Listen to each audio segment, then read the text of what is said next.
Yang Bu Deswanti.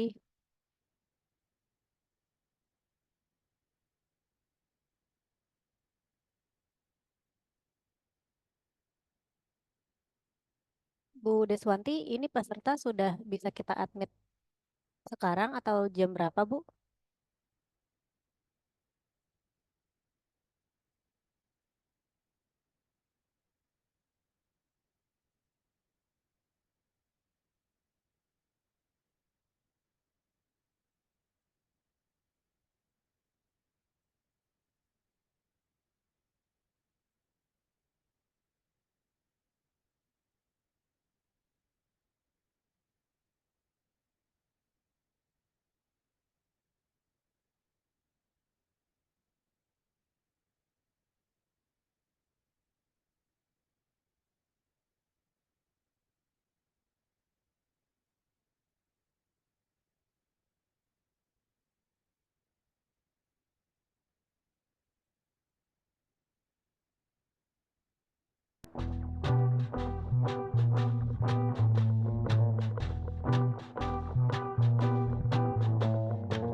Distinguished speakers and participants, ladies and gentlemen, Assalamualaikum warahmatullahi wabarakatuh.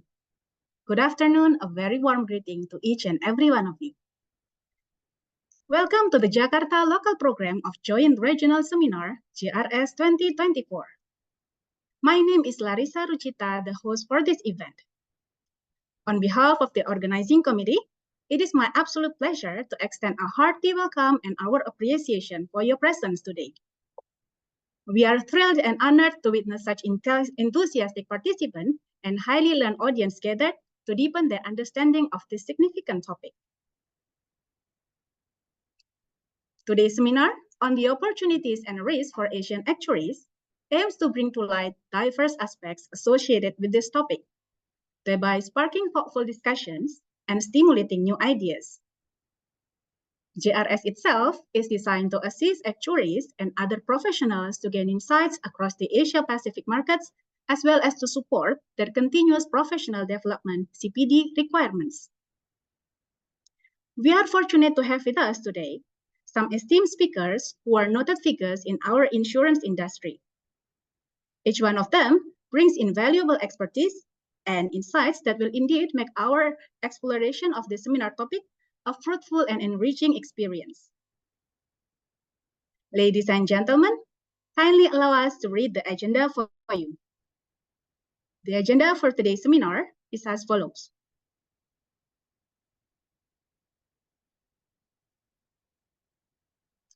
Okay, so our seminar includes the opening remarks from the CPD Commission of Society of Actuaries of Indonesia, or Persatuan Aktuaris Indonesia, PAI. Then, it will be followed by enlightening presentations from our keynote speakers. There will be 4 different topics covering various fields, in which each session will last for 50 minutes, including time for questions. Please do not hesitate to ask if you have any questions in mind. Questions can be submitted via chat or as directed by the moderator. We understand that attending a virtual seminar involves a great deal of sitting. Thus, there will be a break of 15 minutes between the second and the third topic. We encourage you to take movement breaks, stand up, walk around your space, or even preparing your coffee for the next exciting topics. So the first topic is about navigating health insurance challenges in Indonesia, the role of claim-based pricing, which will be presented by our speakers from Indonesia Re. The second topic is about the practicalities of IFRS 17 Day 2 that will be shared by our speaker from Moody's. Then we will continue to the third topic, Actuaries of the Future, which will be delivered by our speaker from PricewaterhouseCoopers, PwC Indonesia. Lastly, we will listen to our speaker from Milliman Greater Asia Life, who will share his topic about trends on product development in Indonesia. Ladies and gentlemen, before we commence this intellectual journey, please join us to give a huge welcome to Ibu Usti Nuraini Oktavianti from CPD Commission to deliver the opening remarks. Ibu Usti, the floor is yours. Thank you, Larissa. Assalamualaikum warahmatullahi wabarakatuh. Salam sejahtera, selamat siang, good afternoon, Bapak Ibu peserta sekalian. Selamat datang, selamat bergabung dalam acara Joint Regional Seminar hari ini. Sebelumnya saya menyampaikan permohonan maaf karena Pak Paul maupun Pak Teguh mendadak tidak dapat menghadiri pembukaan seminar hari ini, sehingga perkenankan kami dari Komisi Pendidikan Profesional Berkelanjutan atau CPD untuk membuka acara Joint Regional Seminar 2024 hari ini. Baik, JRS merupakan acara tahunan asuransi jiwa dan kesehatan yang diselenggarakan bersama Faculty of Actuaries and Actuaries Institute Australia yang didukung penuh oleh Persatuan Aktuaris Indonesia. Forum ini memberikan kesempatan kepada kita semua, para praktisi, untuk berkumpul dan memberikan wawasan dan mendiskusikan topik-topik yang relevan dengan para ahli, sesama aktuaris, dan eksekutif senior.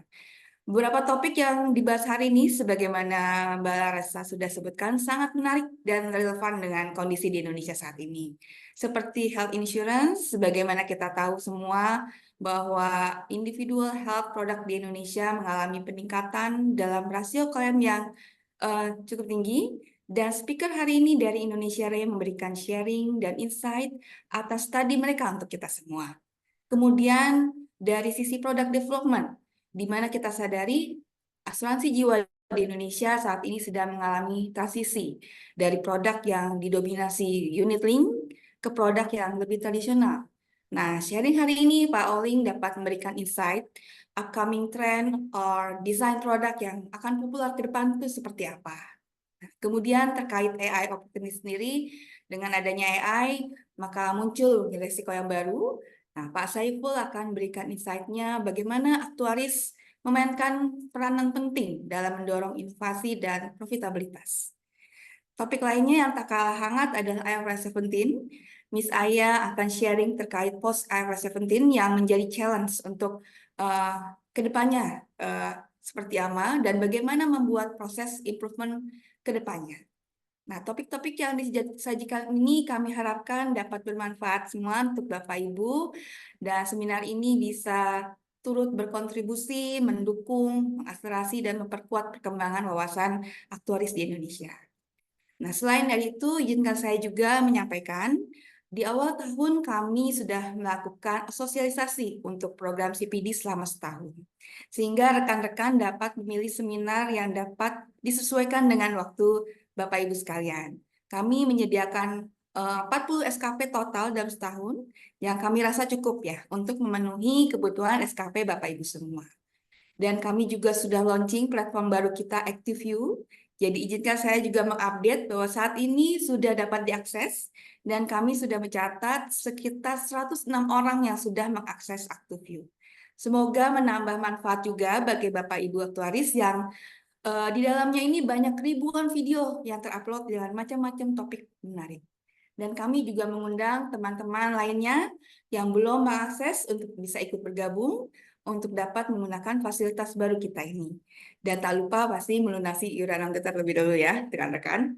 Baik, nah proses program JRS ini sendiri memang merupakan salah satu big event yang diorganisir oleh Komisi CPD. Dan izinkan kami juga menyampaikan big event kami berikutnya, yaitu Indonesian Actuaries Summit yang ke-7, yang berdasarkan polling terakhir yang diselenggarakan akan ada di Kota Semarang. Insya Allah akan diadakan pada tanggal 20 hingga 22 Agustus. Hal ini juga sudah didiskusikan dengan pihak OJK dan P2PK. Mereka juga confirm untuk ikut acara tersebut. Ya, mungkin info ini cukup dari saya. Mungkin tak perlu berlama-lama lagi, kita langsung saja mulai acara JR hari ini ya, Mbak Resa.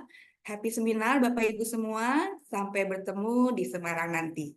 Wassalamualaikum warahmatullahi wabarakatuh. Waalaikumsalam warahmatullahi wabarakatuh. Thank you, Ibu Usti, for the wonderful opening speech. Indeed, we hope that this seminar will provide all attendees a plethora of insights, enable beneficial interactions, and inspire first perspective about the topic at hand.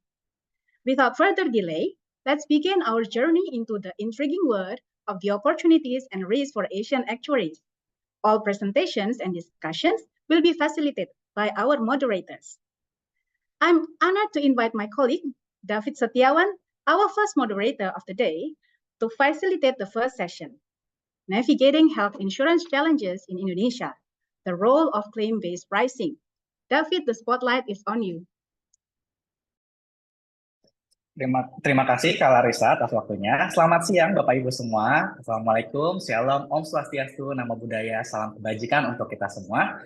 Perkenalkan, nama saya David Setiawan dari IFD Lives sebagai moderator pada sesi pertama Joint Regional Seminar 2024.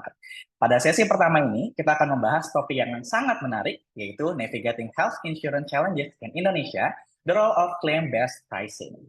Asuransi kesehatan di Indonesia menghadapi banyak sekali tantangan, khususnya yang signifikan pasca pandemi COVID-19, termasuk premi yang tidak memadai, pemanfaatan klaim yang tinggi, dan meningkatnya inflasi biaya medis. Masalah-masalah ini berkontribusi pada rasio klaim yang sangat tinggi yang mengancam keberlangsungan produk asuransi yang dimiliki perusahaan asuransi. Nah, pada sesi ini kita akan mendengarkan bersama-sama salah satu teknik dalam penentuan tarif premi yang dapat diterapkan untuk mengatasi masalah-masalah ini. Materi ini akan disampaikan oleh teman-teman kita dari Indonesia Re, Sekar Ramadhani dan Ivan. Sekar saat ini merupakan Technical Assistant di Life Individual Product Development and Business Development. Sebelumnya, Sekar berkuliah di Institut Teknologi 10 November dan berhasil memperoleh gelar sarjana dengan predikat cum laude. Sekar juga mendalami bidang machine learning dan telah meraih sertifikat dari Bangkit, salah satu program kampus merdeka yang diselenggarakan oleh Kemendikbud. Hingga saat ini, ia telah menguasai beberapa software seperti Excel, SPSS, Python, dan RStudio. Kemudian untuk Ivan, saat ini bekerja sebagai manajemen trainee actuary di Indonesia Re. Sebelumnya, dia berkuliah di Institut Teknologi 10 November untuk program studi ilmu aktuaria dan juga memperoleh predikat cum laude. Saat ini ia telah lulus 5 modul PAI dan sedang mengejar untuk gelar ASEP. Fokus Ivan saat ini adalah implementasi dan developing pricing tools dan profit testing untuk produk jiwa dan kesehatan individu. Tidak perlu lama-lama lagi, kepada Ivan dan Sekar, this is your time. Hi, Pak David. Thank you for letting us giving us the time. First of all, we're gonna bring the presentation in English. Let me share the screen first. Good afternoon, everyone. Thank you for the opportunity. First of all, let me introduce myself. My name is Ivan, and I am from Indonesia. I am not alone here. I'm with my partner, Sekar. Ya, thank you, Ivan. Hai, Bapak. Selamat siang, Bapak dan Ibu. Saya Sekar dari Indonesia bersama dengan Ivan. Silakan, Ivan. Yeah. So in this opportunity, we want to share our thoughts about navigating health insurance, especially in the role of claim-based pricing. The team, me, Sekar, Pak Apro, and Pak Niko already prepared the presentation. And for the main agenda, will be divided by 3 parts. The first one, we're going to talk about the background of this presentation, the current individual health insurance portfolio, the challenge that faced by insurer and reinsurer, and we're going to also talk about the claim-based pricing itself. What is the definition of claim-based pricing? What is the mechanism of claim-based pricing? We're going to show you some illustration about claim-based pricing and the difference between claim-based pricing or CBP with traditional pricing. Also, we're going to show you our concern on underwriting. And the last one, we're going to give the conclusion, the key point of this presentation. and the strategy that we believe needed to implement the claim-based pricing. Well, as we already know that in the last few years, the individual health product result has been declining, especially in 2023, which the claim ratio has been reached 107%. And if we compare the compound annual growth rate between the premium and the claim, we can see that it's really high with the claim, which is 12%, compared to the premium only 0.37%. And this is really concerning to us. So we check on our internal data also, and we can see that we found the increase in claim ratio for individual health product. This is in our portfolio. For example, the first one is product A, starts from 2017. In 2023, the claim ratio has reached 163%, and in product B, it has been reached 261%. And we found that there is three main causes for this problem. The first one is inadequate premium and medical inflation. This is the situation where the base premium is too low, or it is insufficient to cover the claim made by the portfolio. Maybe we can say that only 5 to 10% from the portfolio who made the claim, but that number, that 5 to 10%, could ruin the whole portfolio. And also not to mention that in 2024, the medical inflation continued to exceed the general inflation, which is at 13%. And also we cannot ignore the effect of COVID-19, where after COVID, the medical expense is really high, and along with high claim utilization, when the number and cost of insurance claim are higher than our anticipation, it will threat the portfolio of individual health. And also we found some condition where we think it's not sufficient for in terms of underwriting, and we do believe that this problem could be a challenge for us in the future. So first of all, we're gonna talk about claim-based pricing to solve the high claim utilization. Well, so what is claim-based pricing? Claim-based pricing is a pricing method where the premium value will be determined by the insured claim history. The implementation of CBP will offer flexibility in determining the premium, where premium will be initially set based on the standard or base premium, which is the normal morbidity premium that I think we are already familiar with, and it will be adjusted according to the claim value over a certain period. So, for example, let's say that someone buy a health insurance, they start with the base premium, and in one policy year, let's say they make some certain amount of claim, they will be eligible go to some level, with the higher the level will be, the higher the multiplier. Unfortunately, because of the data privacy, we cannot show you the real multiplier here, so we use A, B, C, D, and E. In the next slide, in this slide, we're gonna show you more about the mechanism of claim-based pricing. And one thing that I want to highlight is the key consideration for claim-based pricing is that it will be different for its product and its plan. I mean, the claim amount or the multiplier itself, the A, B, C, D, E, back then will be different for its product and its plan. It will be different. It will be depend to the base premium itself, the product specification, the TC, the exclusion, the benefit, and also the portfolio itself. In this first table, we have 6 categories from no claim or very low to extreme, and each category will represent the base, the level. For example, if someone made no claim or very low claim in one policy year, then they will be eligible to stay on the base premium for the next year. And if someone made a category and low claim, they will be eligible to stay on level 1, to go to level 1. And if moderate, will be go to level 2, and so on until extreme and level 5.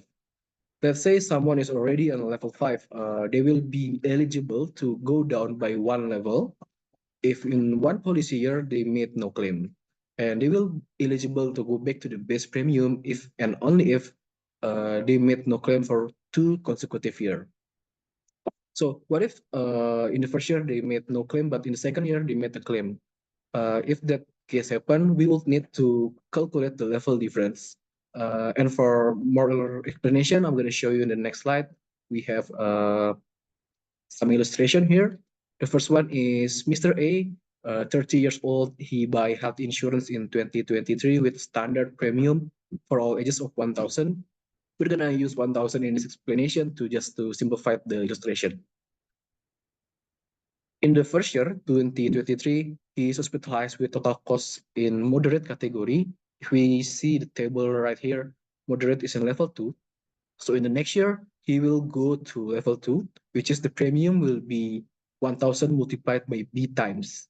And let's continue. In 2024, he maintained his lifestyle and not hospitalized at all, so no claim has been made. So in that year, in the next year, he will be eligible, go down by 1 level. In 2025, the premium will be 1,000 multiplied by A. And in that year also, he made a very low claim. If we see here, very low is on base premium, but he is currently on level 1. So we will calculate the level difference, which is only 1 level difference. So he will be stay in level 1, which is the premium will be 1,000 multiplied by A. For the next illustration, the second illustration, Mr. B buy health insurance with standard premium still the same with 1,000. He is hospitalized with a total cost is very high. We know that very high is in level 4, so he will be pay the premium 1,000 by D, by multiplied by D the next year. And in 2024, he maintained his lifestyle and not hospitalized at all, so no claim has been made. He will eligible to go down by 1 level in 2025. And in 2025 also, he made no claim. So it means 2 consecutive years without claim means he will be eligible go back to the base premium in 2026. I think this one is pretty quite simple. And the third illustration is quite similar to the second illustration, but let's start over. In 2023, he is by health insurance and hospitalized with total cost very high. He will be level 4 in 2024. And in 2024, he maintained his lifestyle. He made no claim, so he will go back to level 3 in 2025. And in 2025, this is something interesting. He already in level 3. His current level is level 3, and he made a claim with total cost is low. We know that low is in level 1, right? So this is there are 2 level difference here, level 1 and level 3. So in the next year, he will be eligible to go down by 1 level because of the 2 level difference here. And please note that this concept of claim-based pricing is very flexible. It will be depend on the product and the portfolio itself. So this is not the only concept of claim-based pricing. And also, I want to share what is the difference between CBP or claim-based pricing and traditional pricing. Claim-based pricing does not necessarily ignore the principle of pooling risk, but it does alter the traditional dynamic of risk pooling found in many insurance models. Let's see of its aspect here. The first one is premium calculation. Well, CBP is based on individual claim history and healthcare utilization. Meanwhile, traditional pricing is based on average risk of the entire insured pool. For risk assessment, CBP will assess specific data points. Meanwhile, traditional pricing will apply across the large of group. And for the pricing adjustment, CBP will based on updated claim data. So we will check the claim data to do the pricing. But traditional pricing will based on overall pool experience. And for the incentive for policyholder, this is something interesting too, where the claim-based pricing will encourage cost-effective healthcare utilization. This is because for the healthy insured or policyholder, we can give them incentive or more benefit like free benefit to the policyholder, or maybe some saving, or maybe some discount of premium. But in traditional pricing, it will be limited direct incentive for individual to manage the cost. And CBP and traditional pricing need to complement each other because the purpose is different. CBP purpose is to manage the outlier, the claim outlier, but traditional pricing purposes to make the premium affordable by spreading the cost across a lot of group. Also, I will show you the potential benefit and challenge of claim-based pricing. We know that claim-based pricing can be significantly potential to the both insured and policyholder. The first one, it will encourage responsible behavior. Like I already said that there will be a lot of incentive, there will be a lot of benefit, this kind of premium. So the policyholder will tend to, help live a better lifestyle, live a healthier lifestyle. So it will encourage the responsible behavior. And also with a discount, it will be more fair to the premium, because for people who never claim, they will get a cheaper premium. And for us, for insurer and reinsurer, it will be potentially lower the healthcare cost. However, there will be also some potential drawback as well. The first one is the higher premium for high-risk individual. We know where when there is some certain policyholder that gets sick, the premium will be higher. And also the system implementation. This is something new for all of us, not only the reinsurer, but also for the insurer, even for the policyholder itself. And also, of course, we need time, maybe 1 or 2 years. But I do believe that claim-based pricing is a huge opportunity for the market. And also the volatility and the premium, well, I think it's normal, because the premium will be determined by the claim history itself. And for the next part, we're gonna show you the effect of claim-based pricing on our portfolio, which will be explained by Isa. Thank you, Ivan. So continuing from Ivan's presentations, here we have already provide you two difference of our portfolio for the case study. The first one here we have our portfolio since 2020, where as you can see here, the normal premium is the solid line here, and for the we implement CDP. We can show you here with the dashed line here. So in 2024, as you can see, with normal premium without any adjustments at all, the claim ratio is as high as 193%. Whereas if we implement CDP, we can decrease it up to 29% in 164%, which is not quite a big change, but however, that is what claim-based pricings do. They will help to mitigate the impact from the outlier claims by adjusting premiums based on individual claims history. Claim-based pricing itself will not solve all of the problems that we face in healthcare insurance. Nevertheless, the base premium remains very crucial to maintain the profitability for health insurance products. So in the next portfolio, here, we project our portfolio, which starts in 2017. We project it into 3 years, in 2024 until 2026. We have here the normal premium with a solid line, and we implement CBP. You can see here with the dashed line. And the next is we use CBP plus premium adjustments with the dotted lines. We expect this without any lapse or any new businesses, and we use conservatively 15% medical inflations. As you can see, we have very high claim ratio in 2023, and we projected that we will have even higher claim ratios in 2026 if we do not do anything and just using the normal premium. However, if we use CVP, we can decrease it up to 65%, which we will have to 205%, which is still quite high in 2026. However, if we use CBP plus premium adjustments, we can see that from 2024 until 2026, it will be 89% and up to 95%, which is a significant change in claim ratio for the projected years. However, as you can see here, there's still an increasing trend in the claim ratio. This could happen because of medical inflations, and thus it means that we need to adjust the premium regularly so we can maintain the sustainability for the health insurance products, and we can ensure that we have adequate protections for the insured. Next up, we got curious on how underwriting terms affects our portfolio. As we know that the majority of health insurance is attached to its basic products, which are terms, and thus we use underwriting for the term products for the health insurance.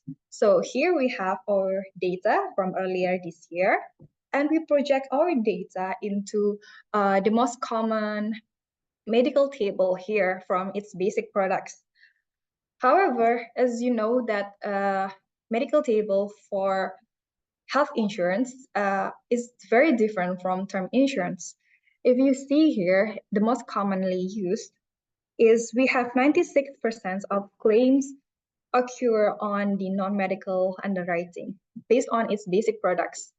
This implies that using medical table for term insurance is not quite right if you use it on the health insurance as well, because you know that we cannot change based on a plan. We can differentiate it between plans because the health insurance uses plans for based on their R&D, not by sum assured. So by applying medical tables for each and plan band for health insurance, the risk of claim occurring can be assessed more accurately. We believe this is in line with the concepts of claim-based pricing. So medical table for underwriting can ensure premium rates are set fairly and reflect the risk associated with a particular individual's coverage. Okay, jump into the conclusions. What we can summarize from these presentations is that the health insurance in Indonesia is facing significant challenges that includes inadequate premium, high claim installations, and increasing medical inflations. These issues can contribute into a high claim ratio, which can threaten the sustainability of health insurance products. We can implement claim-based pricing that could help address these issues by introducing flexibility in determining premiums, where premiums are initially set based on the standard or base premiums that can be adjusted according to claim values over a certain period.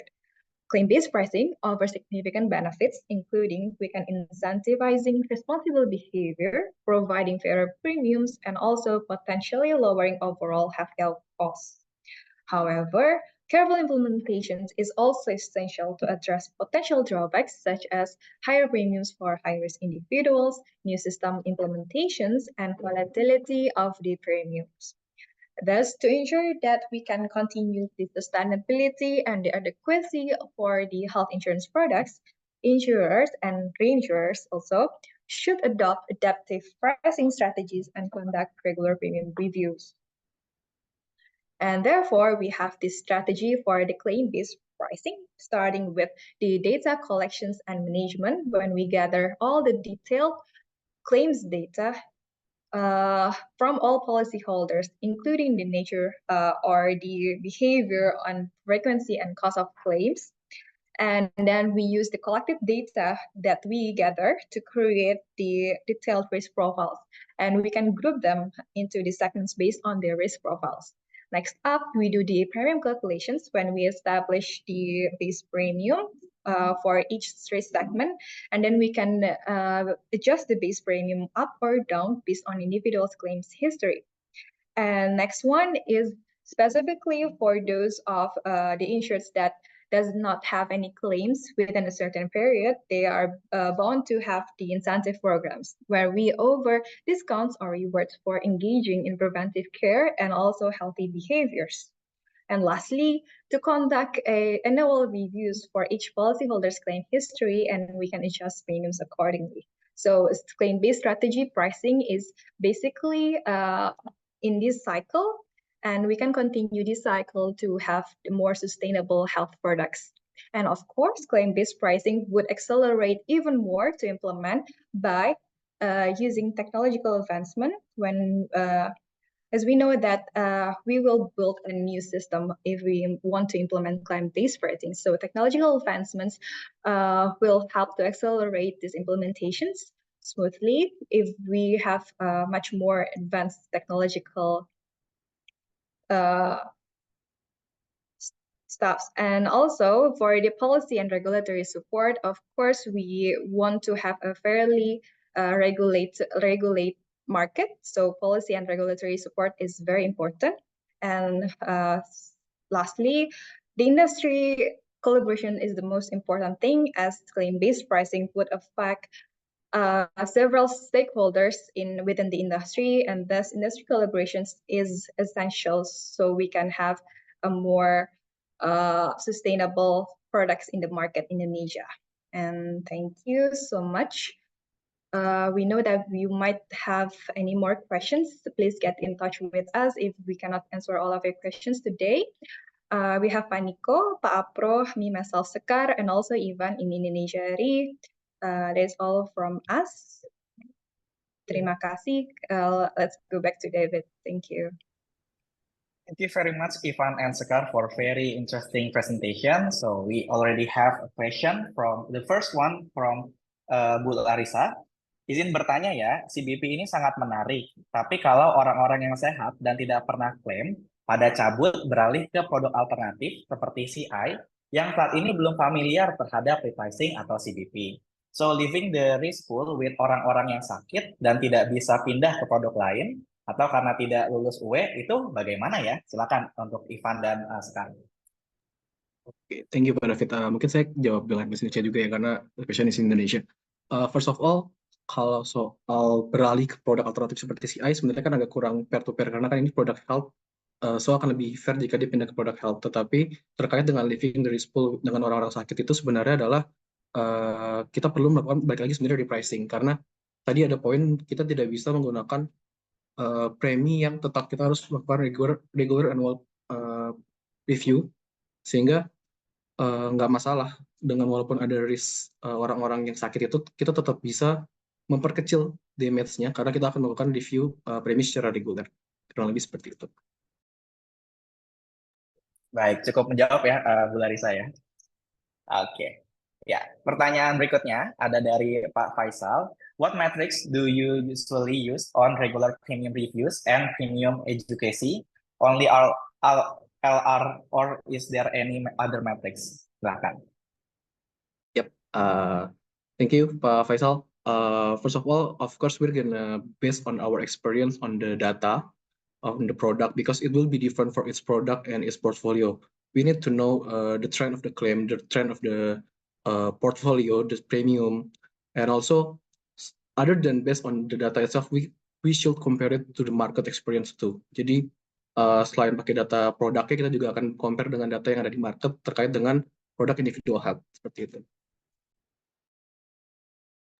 Baik, oke.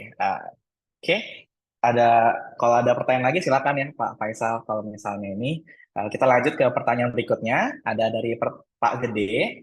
Pak Gede bertanya, bagaimana mitigasi risikonya konsekuensi atas penerapan premi tinggi tersebut akan menyebabkan lapse dan pindah ke asuransi lain yang belum punya data klaim. Silakan. Oke, terkait dengan tingginya lapse ya, sebenarnya ketika seseorang yang sudah sakit akan pindah ke produk baru, biasanya kan ketika ada pengajuan di SPAJ itu kan ada keterangan ya, apakah memiliki riwayat klaim segala macam, dan saya rasa pasti kita bisa mendetek, oh orang ini walaupun tidak ada klaim, tetapi klaim itu sendiri kan tercatat, oh penyakit ini seharusnya tidak mungkin penyakit yang baru saja terjadi, sehingga indikasi fraudnya yang harus kita bisa lebih perketat di case seperti ini. Oke, baik, terima kasih. Ya, kita lanjut ke pertanyaan berikutnya from Sylvia. How do you define the parameter to determine the adjustment premiums for each level? I assume it will be different between each person and each person. Any standards? Okay, I think this is about determining the multiplier, right? The premium adjustment. It will be different for each product, and its plan, not only for each person. I guess it's different for each person, but will be dependent on the level of each person itself. How we determine it? Back again, we said that it will be determined based on the base premium. First, we need to know the base premium for its product, for its policyholder, and we need to know the trend of the claim, and we simulated it with our profit testing and our assumption. So we know that when we come out to the proposal, or A multiplier, B multiplier, C multiplier, we know that the multiplier that we give to the insurer or to the policyholder will help us to meet the sustainability of the product. So we need to know the data first, and we simulate it to make sure that the product will sustain.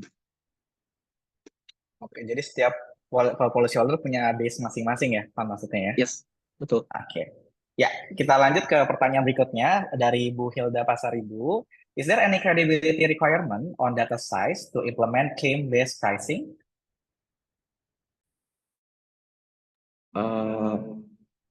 Untuk data credibility, baik.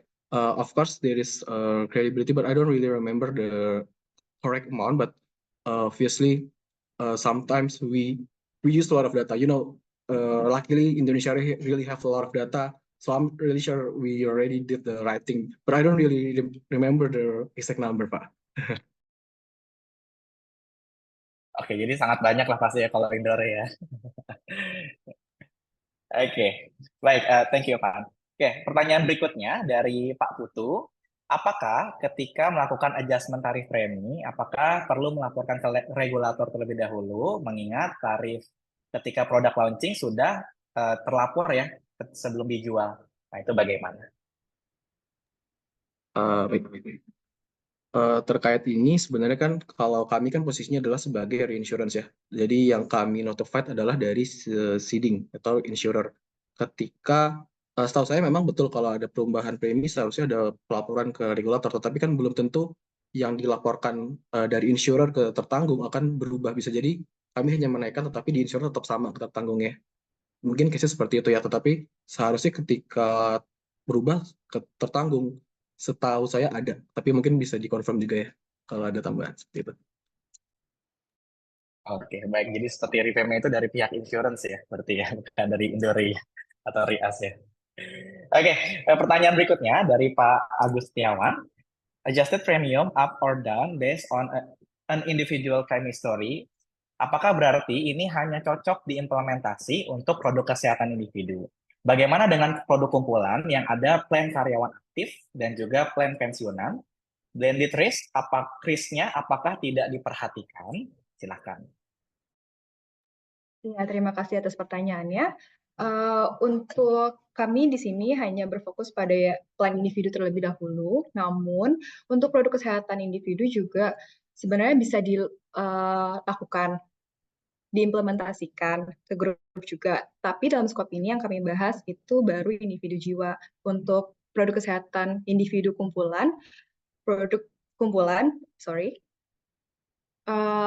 akan membutuhkan analisis baru yang khusus untuk yang kumpulan saja. Adapun untuk pensiunan itu merupakan cukup berisiko, maka kami tidak menyarankan untuk melakukannya untuk plan pensiunan. Seperti itu, apakah menjawab?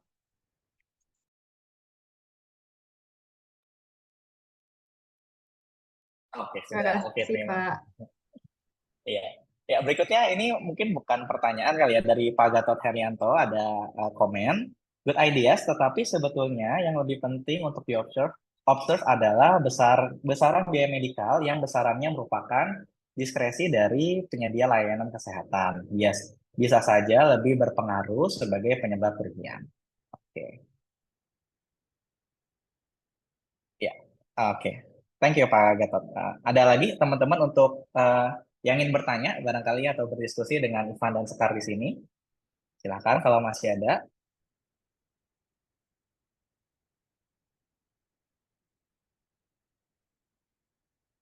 Oke, kalau ada saya mau tanya nih, izin.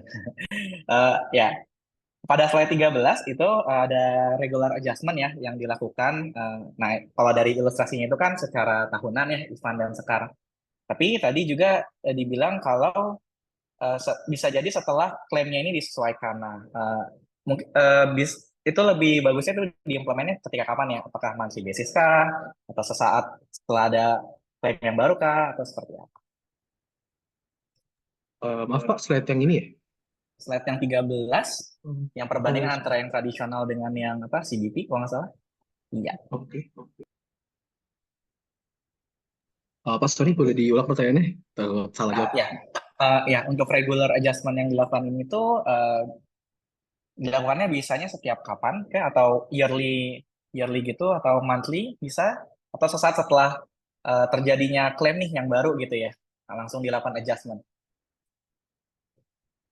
Baik, terima kasih Pak. Untuk regular adjustment sendiri sih sebenarnya ideal setiap tahun ya, karena baik lagi we have a lot of data, we have a lot of product, nggak akan mudah juga kalau semuanya dalam waktu yang dekat. Tetapi ketika kita merepricing suatu produk, itu kan kita sudah memprepare untuk dia sustain ke beberapa tahun ke depannya. Sehingga harapannya tentu nggak tiap tahun sebenarnya, tetapi if it needed pasti tiap tahun. Tapi kita juga akan sangat terbuka dengan baik lagi base premiumnya apakah memang cocok. Kalau bisa 2-3 tahun juga it's not a problem. Oke, baik. Terima kasih jawabannya. Berikutnya ada lagi pertanyaan dari Pak Putu. Bagaimana tanggapan seeding company dalam prakteknya terhadap adanya tarif premi yang disesuaikan setiap tahunnya? Oh, ini mungkin mengacu terhadap penyesuaian preminya. Ya, silakan Ivan atau Sekar. Kita telah melakukan ini sebenarnya di beberapa seeding juga ya, dan mostly ada juga yang cukup kaget kok bisa naik sekian, tapi ada juga yang memang paham karena kita juga menjelaskan bagaimana sih experience di Indonesia sendiri. Dan juga sebenarnya saya rasa ini juga cukup fair karena penyesuaian premi ini kan juga tidak hanya selalu naik ya. Kalau memang produk sustain dan memang profitable, we are willing to lower the premium also. But balik lagi, saya rasa ini tentang bagaimana kita win-win untuk semua pihak. Jadi mereka pun cukup terbuka sih Pak, seperti itu. Oke, baik ya. Masih ada yang bertanya mungkin untuk teman-teman di sini?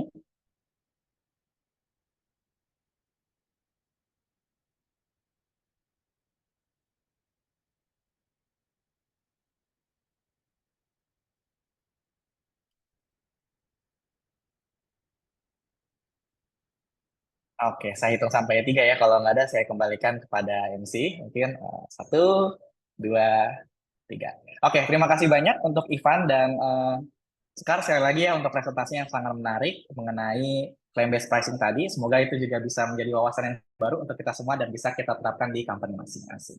Oke, segitu aja. Mungkin saya kembalikan kepada Kak Larissa. Silakan Kak Larissa. Thank you. Okay, thank you, David, for guiding and enabling the advantageous discussion. Also, thank you to speakers, Ivan and Sekar, for bringing up the very insightful session. Okay, so up next, it gives me a great pleasure to invite my other colleague, Yeni Setiorini, to facilitate the second session, the practicalities of IFRS 17 Day 2. Welcome, Yeni. You may begin.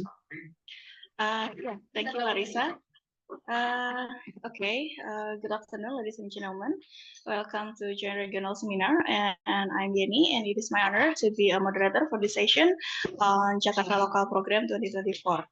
As we know that currently most of us are still busy with the preparation for the implementation of IFRS 17, which will begin to be implemented in 2025. But however, have we ever thought about what will happen after IFRS 17? What changes will we go through after this implementation?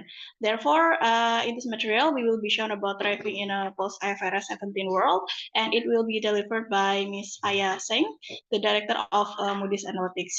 Aya is an actuary with 18 years of experiences across different countries, working in the insurance industry, covering reporting, pricing, and also consultancy.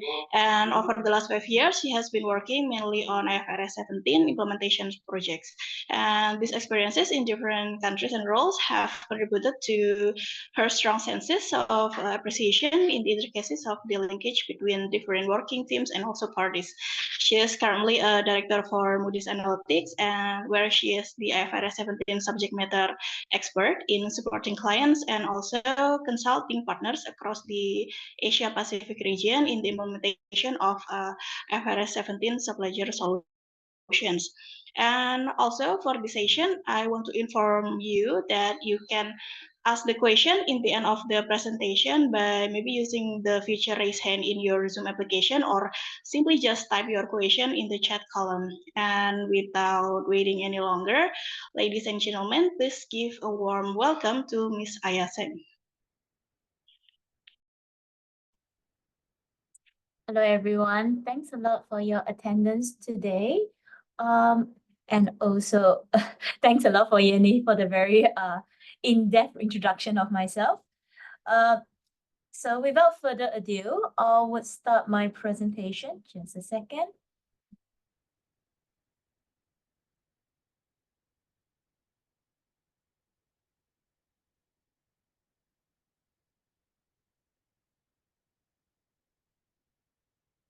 I hope all of you can see my screen.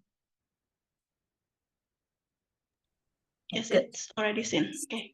Thanks a lot. So as what Yeni was explaining, I know in Jakarta, everyone is still busy working on IFRS 17 implementation.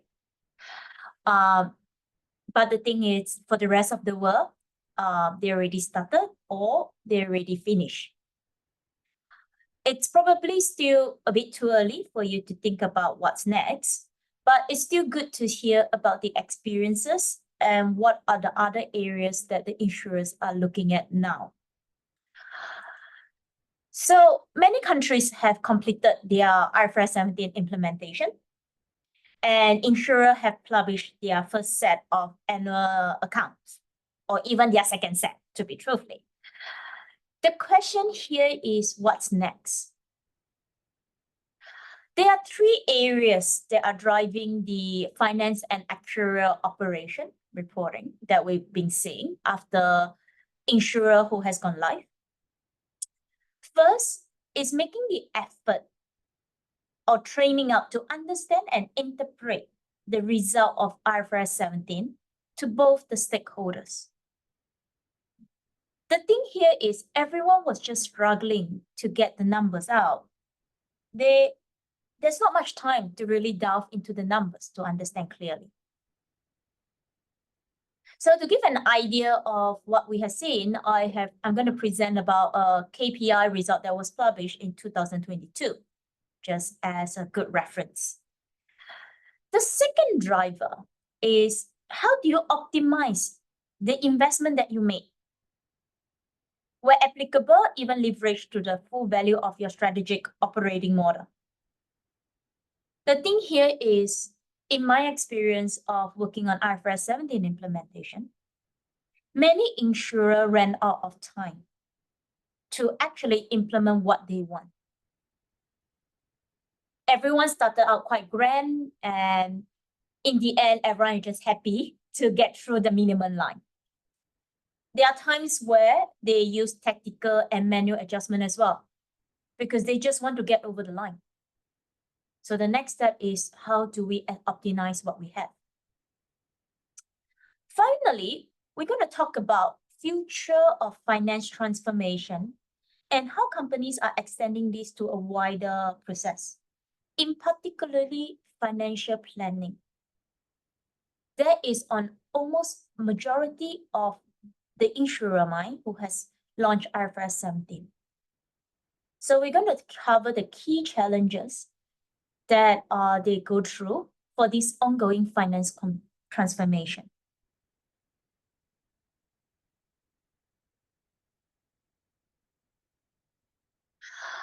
IFRS 17 had a significant impact on the reported results.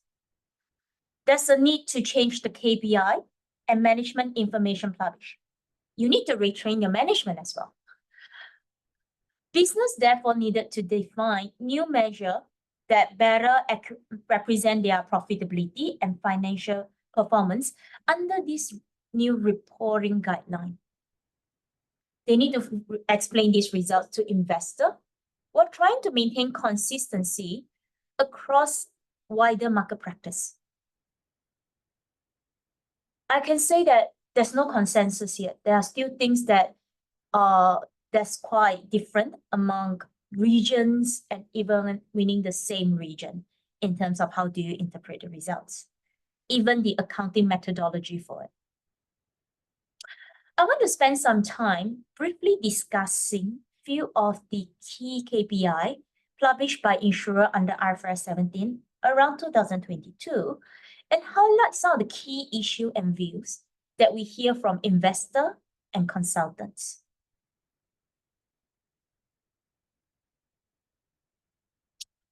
The first KPI that I will talk about on the left-hand side is the adjusted shareholder equity under IFRS 17. Given the change in IFRS 17, there was an initial expectation that this measure would reduce significantly. Mainly because under this new standard, all your future profit will be captured under contractual service margin, CSM, rather than equity, which was the case in IFRS 4. There are other changes which also impact equities. You remove the insurance assumption margin under IFRS 4, and you replace this with risk adjustment under IFRS 17. You remove the investment margin, and you're going to start to discount your liabilities at current rates under IFRS 17. Generally, we kind of expect that this should largely offset each other. At transition, we do see that reported equity under IFRS 17, when combined with CSM, is more or less comparable in IFRS 4 equity in most cases. But bear in mind, CSM do not fully absorb all your future losses. For example,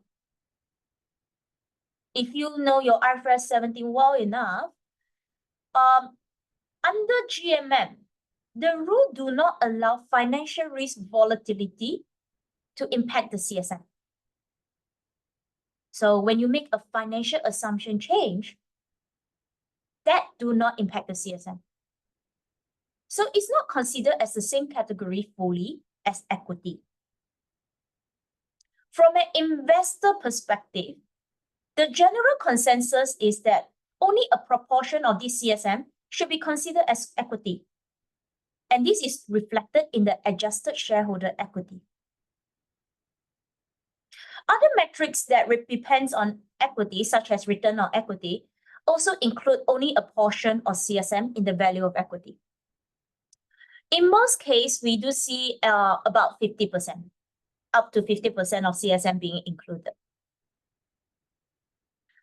Now, let's move to the right-hand side. The overall impact do vary from one product to another.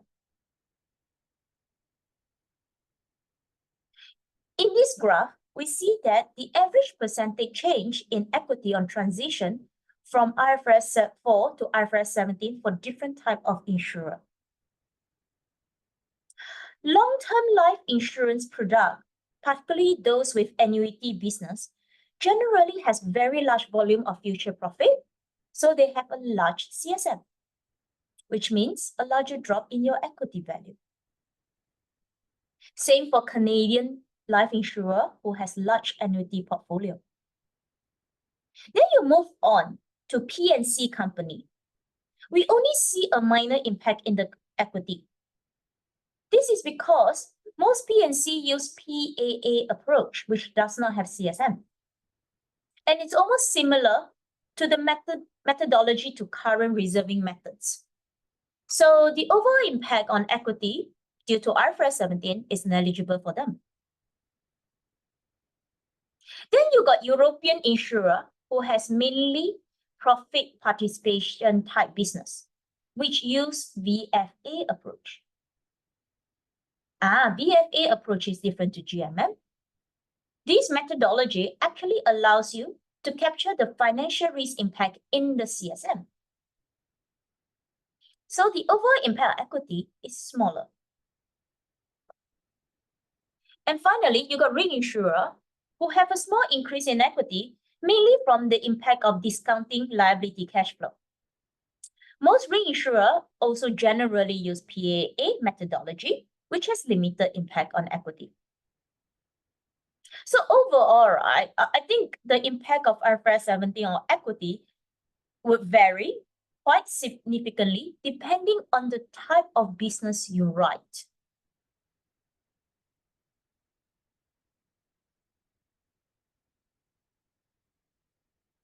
Let's move on and look at the impact of IFRS 17 on equity at a point. Sorry, we've been looking at IFRS 17 on equity at a point in time. How about let's move on to look at it from an interest rate perspective. Over 2022, we had a significant rise in interest rate across the group. In this graph, right, you see the percentage change in equity over 2022, calculated on IFRS 4 basis in blue and IFRS 17 basis in green.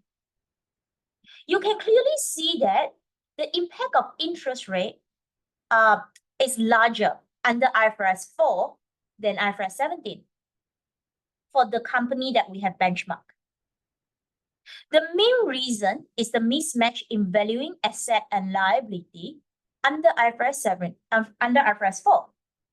IFRS 17 liabilities are calculated, discounted using current market yield curve, which is more consistent with how assets are valued under IFRS 9. The lower volatility in shareholder equity under IFRS 17 also reflect the point I made earlier, that some losses are absorbed by CSM rather than equity.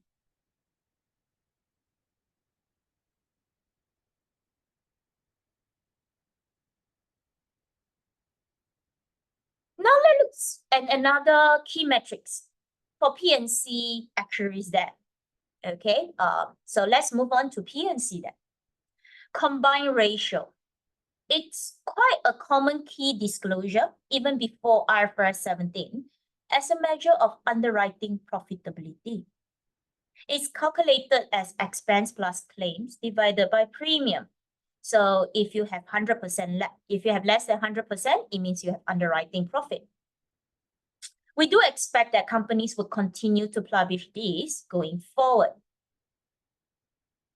In this graph, we see the combined ratio has moved from IFRS 4 to IFRS 17 for the benchmark companies that we're looking at. Generally, we see an improvement across all companies that we have benchmarked. There are three main reasons to this. First, the impact of discounting of claims and expenses, which means your combined ratio will be smaller because you discounted them now, your numerator. Second, IFRS 17 requires the insurer to split out the expense into attributable and non-attributable expenses. This was not done previously in IFRS 4. So now the companies have to decide, should they include non-attributable expense in the combined ratio? So for people who are new to IFRS 17, non-attributable expenses are not included in your IFRS 17 liability calculation. So for companies who decided to exclude these non-attributable expenses in the combined ratio, the ratio would definitely reduce. Then finally, the treatment of reinsurance. This is where you see a divergence in methodology. It's not something that universally increase or reduce the ratio. Important to note, IFRS 17 explicitly require company now to show your result growth of reinsurance separately from the impact of reinsurance. In 2022, we see that for this combined ratio, there are two approaches that has emerged from it. Adjusting both the numerator and the denominator for reinsurance, the so-called net-net approach. Alternatively, we see that the claim value in the numerator is updated for the overall net impact of reinsurance. But the denominator is left unchanged. So we call it the net gross method.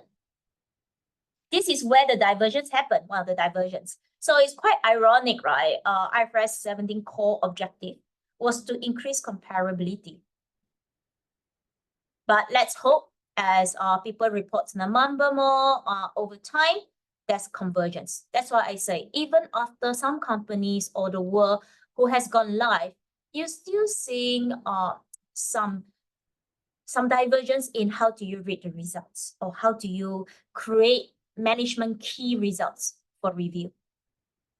There are other additional measure of performance, like after IFRS 17, people now kind of look at it for IFRS 17 insurance service results, making some adjustment.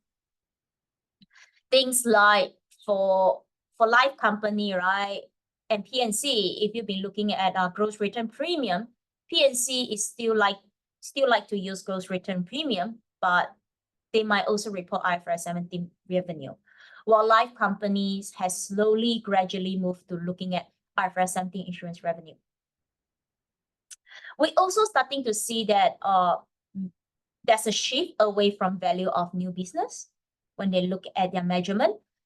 Some people starting to look at CSM for new business.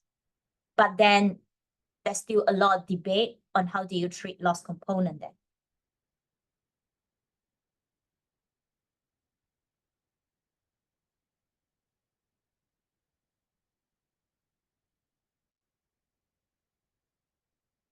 So after spending time understanding your key performance, and we have done with IFRS 17 implementation, what are the areas, apart from understanding results, that the insurer are looking in terms of optimizing their investment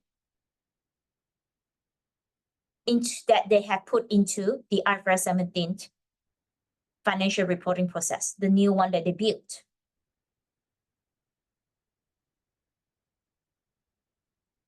From our experience, post-go live challenges, there are 4 key areas where the insurer would like to improve in their process. First, on the actual close process. Do not underestimate how much effort are required to produce periodic report for IFRS 17 reporting. It has increased the time required to report these results. Historical working day timetable may no longer be achievable. So companies are looking at ways to produce their results faster. I have one client who said they are not able to make one single error because they have no time to rerun their results. Second, the unique definition of granularity of IFRS 17 result, i.e. at minimum annual cohort level, and the complexity of IFRS 17 makes it very difficult now to align and compare this result to other reporting metrics that you have. Insurers are now looking at ways to customize this granularity to enable them to delve deeper into the results for internal management purposes. But at the same time, they still need to comply with IFRS 17 standard.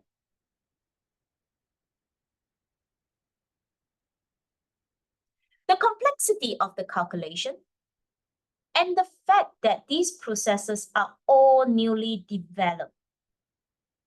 This has significantly increased the need for sufficient control and auditability to provide both internal and external stakeholders with the confidence that your results are accurate, right?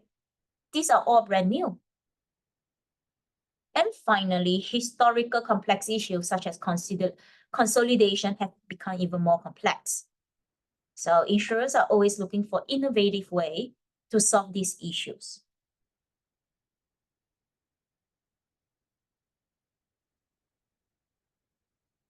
What are the areas that the insurers are looking at then in terms of enhancing their efficiency and runtime for financial close process? One of the biggest challenges in meeting reporting deadline is the time taken to configure, manipulate, and transform the data into the required format of form that's required for IFRS 17 reporting. They've been looking at some type of data manipulation functionality that they can build, as it offers a wide variety of options to automate this data manipulation process to help to improve reporting timeline. This includes disaggregating your data to granular level. For example, do you have your expense at IFRS 17 group level? or even lower if you want it for business reporting, internal management. How about for P&C company? Is it possible to generate cash flow stream using some type of simple proportionate method, such as converting my unearned premium reserve balance to cash flow stream using incurred and payment pattern drives us. Finding some kind of functionality or features to help to do that would definitely save time in terms of preparation of data. I do note that when I say data, it's no longer just actuaries data. We're talking about the full set of data. IFRS 17, we are no longer, as an actuary, the ending of the process of reporting. So the accountant just finished everything and we just provide reserve. It does not work that way anymore. We are now sitting together with the finance team in the middle of the reporting process. To further improve efficiency, insurers are also looking for ways to be able to automate their reporting process. API can be used, so this is some kind of what we call application program interface, to automate the whole end-to-end process, such as importing data, launching process calculation, extracting results, the whole end-to-end with as limited manual intervention. You can even set scheduler so that the processor run when you are asleep, and when you wake up next morning to work, all the results are there. So you reduce human effort, minimize manual error, and improve your reporting timeline.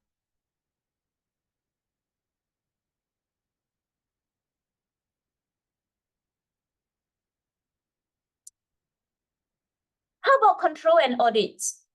We work in actuaries, we work in reporting, we're always looking at way to improve audit and control. Controls and checks are put in place to prevent or reduce errors from going unnoticed. There are existing controls that you can leverage on, except now you have to update it for IFRS 17 purposes. So you will have reasonable checks on data and results, reconciliation of your data versus actuarial output versus journal outputs. Even something as simple as generating warnings when you have unbalanced accounting entries. This is so to reduce possible errors during the full process. Remember I say, I have clients who say they have no time to make error at all. They have no time to find where the error are. So all these controls are very important. They're also starting to like the use of some type of workflow task manager. In managing rights, permissions, work duties, enhancing so that it enhances governance and transparency. You can configure who does what, who validates, who approves. That's a date reminder as well. You can visualize your progress in a dashboard. So you can track your progress to ensure your deadline can be met, thereby improving the whole operation efficiency.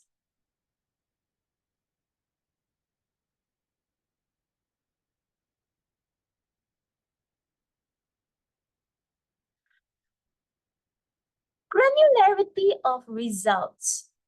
I mentioned IFRS 17 is quite unique. They need you to break down your business down to IFRS 17 cohort level on minimum annual basis.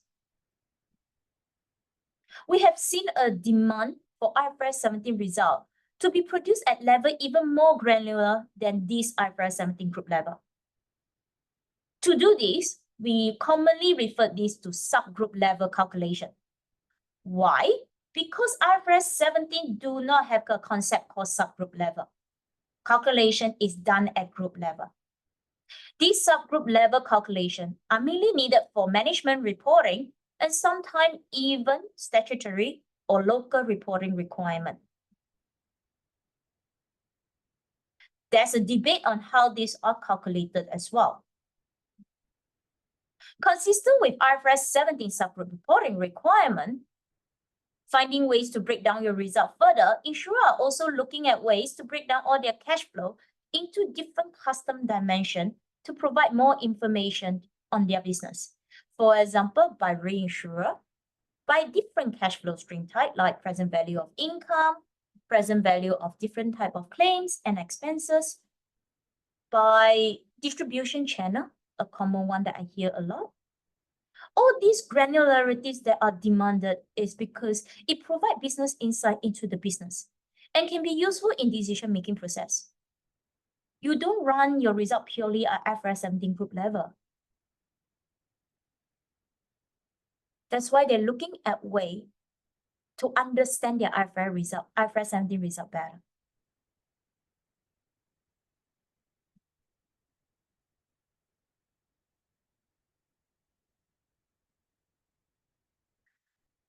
Each insurer has their own complex issue.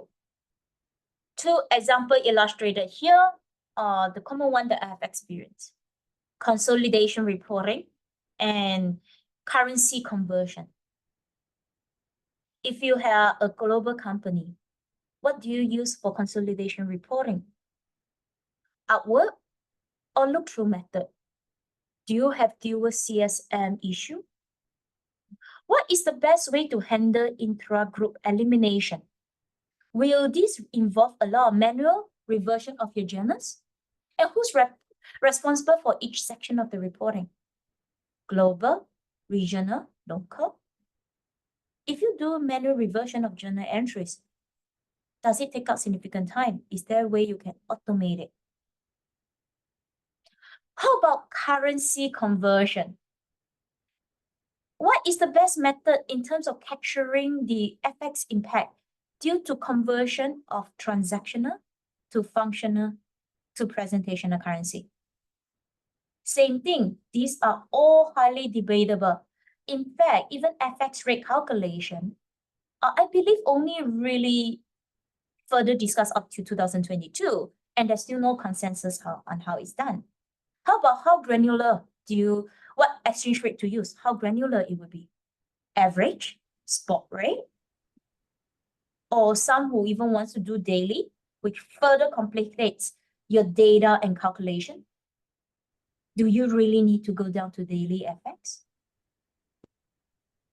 What type of currency information do you need for your actuarial and journal results? You can't just have transactional now, you also need functional currency.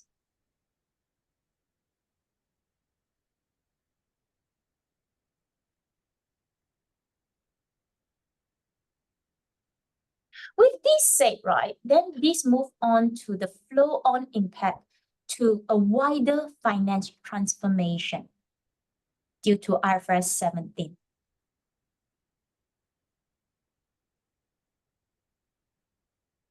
So where are the actuarial and finance team now in today with regards to transforming the wider function, or rather the other process, meaning the whole finance reporting function? There's still a lot of work that needs to be done. You need to think about how do you improvise your existing IFRS 17 financial reporting process for you all who has not launched, but for those, they're thinking how. How about the wider process impact, such as business planning? One of the key reasons is that IFRS 17 is complex. The calculation is very granular, and it does have a flow-on impact. This complexity comes the need for consistent in calculation, analysis, and how you present your result across the business, not just in IFRS 17 reporting. For example, risk and investment management as well. Let's say, if you are calculating liabilities for hedging or reinsurance strategy, you have to make sure that these liabilities are consistently calculated with those used for financial statement reporting, or you may end up with a hedge or reinsurance arrangement that do not behave as required from a financial or profitability perspective. How about the assumption that you use across different calculation and modeling? The complexity and granularity does help now because you at least split your business result by annual cohort. But there's a need also for improved governance and control, not just on the IFRS 17 results. How about the other process, which there's a linkage too?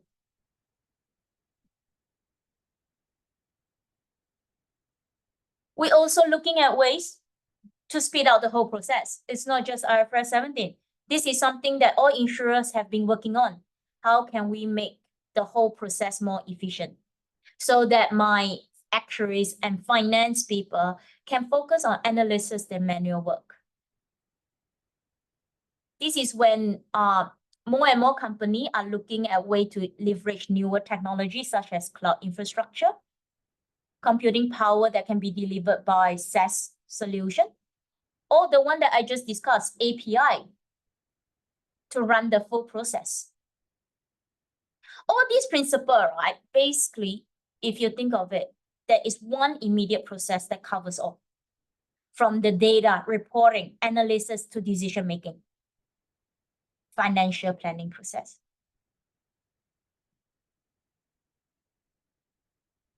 What do I mean by that? Financial planning and analysis process. For anyone who have done it, right, know that it's complex, messy, and time-consuming. I used to do it, and it takes out so much of my time and effort to produce anything. During this process, right, everyone works extensively just to produce planning reports over numerous iterations or scenarios. And usually we may not have sufficient time to do the actual analysis, but we need to walk into the senior management and say, by the way, we have increased, we expect our plan for next year to be this.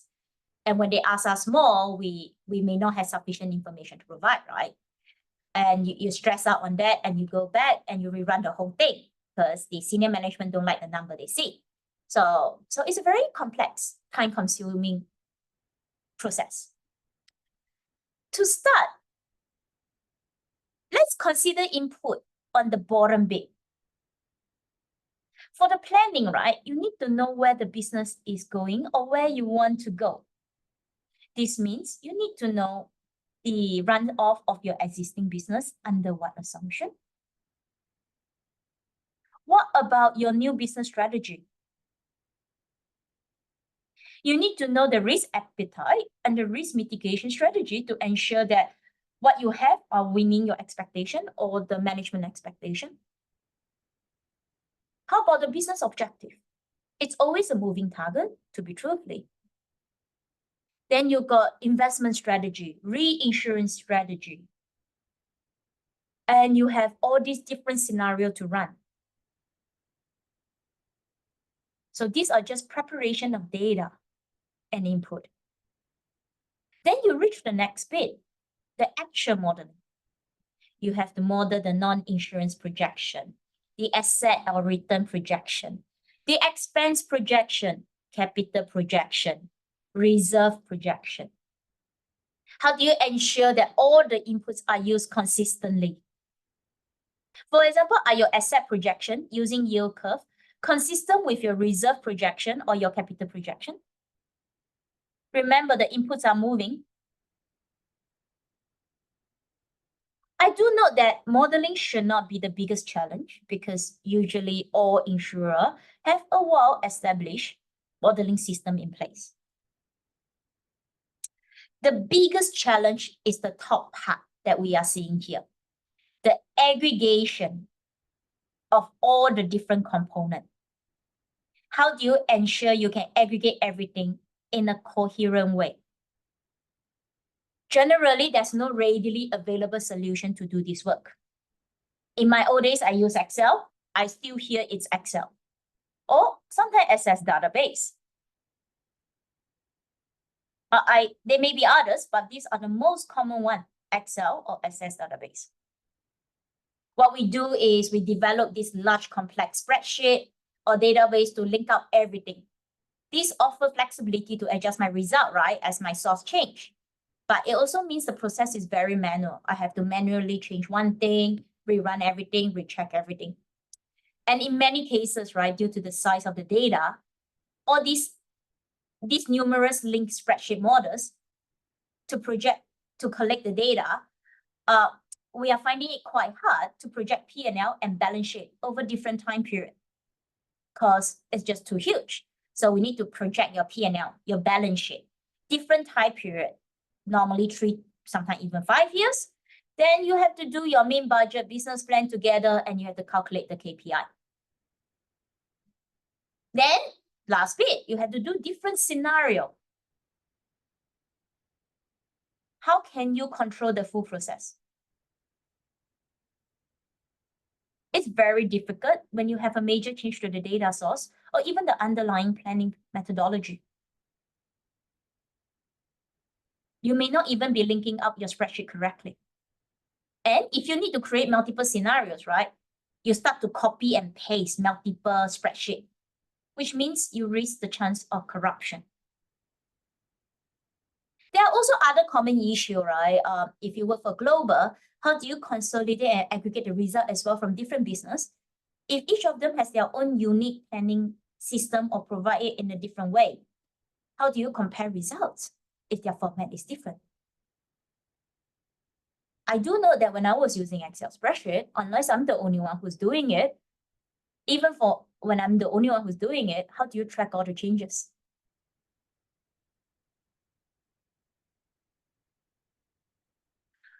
Then we've already this process pre-IFRS 17, we got the next bit coming, IFRS 17, which adds more challenges to this whole reporting process of financial planning process. The projection now has to be based on IFRS 17 metrics, which are very complex. Let's say if you do not project your CSM correctly, your whole revenue will be off. You want to calculate your IFRS 17 result consistent to your financial statement. So your existing P&L now no longer works. You need to update it for IFRS 17. How about the metrics? Is it consistent with the new KPI? Then what about the projection? Is it a minimum IFRS 17 cohort level and the assumption? For example, I got new business that I write in the old days when I do business planning. I will add in yearly new business. But then for all the new year business for this year are partially part of the cohort of last year in-force business because it's yearly cohort. Or is it going to be brand new? If it's going to be brand new, what assumption to use? Now, under your planning, the projection needed to be calculated at very granular level, as similar to IFRS 17. Otherwise, let's say when you start doing budget or business planning compared to actual, it will not be useful going forward. So overall, right, what we are hearing from a lot of our clients or in the industry is saying that it's very difficult now to continue to use spreadsheet. Not saying it's not possible, it's just very difficult. It's a lot of effort put in place.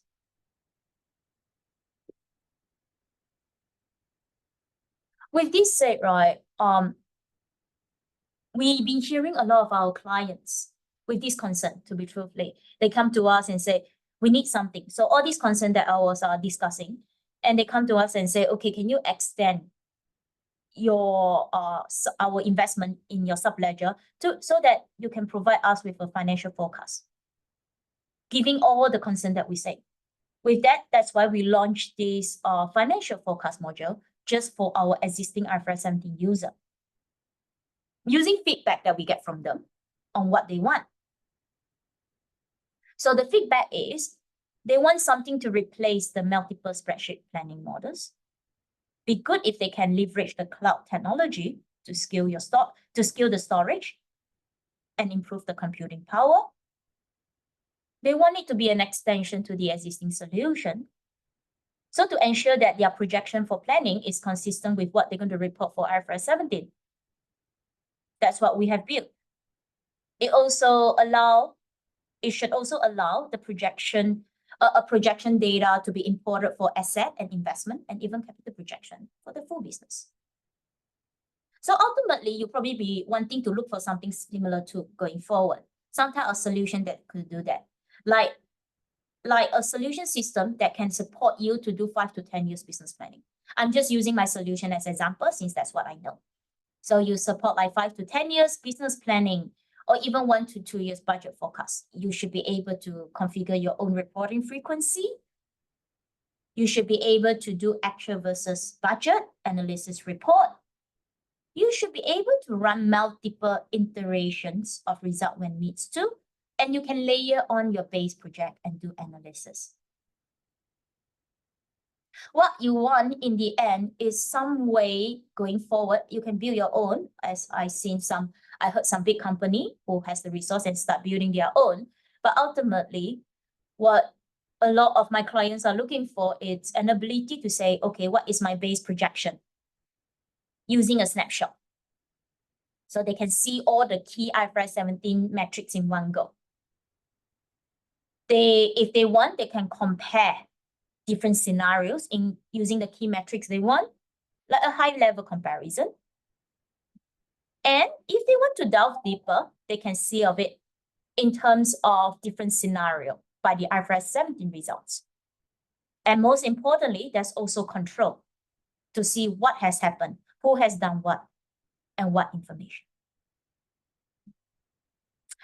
I think all in all, this is how I will end my presentation. What I'm trying to say here is, I know you just started IFRS 17 journey, but don't forget that even after this, there are flow impact, which is what other insurers are talking about now, which is what we call second-day item. So you are not alone if you don't finish your IFRS 17 in time and you started to use manual intervention. But that doesn't mean you stop working on it after. And there's also a flow-on impact to your wider finance process. I think that's it, Yanni. That's my presentation here. Okay. Thank you very much for a full presentation, Ayah. And now, if anyone has any questions, you can use the feature in your Zoom. You can use the feature raise your hand or type the question in the chat column.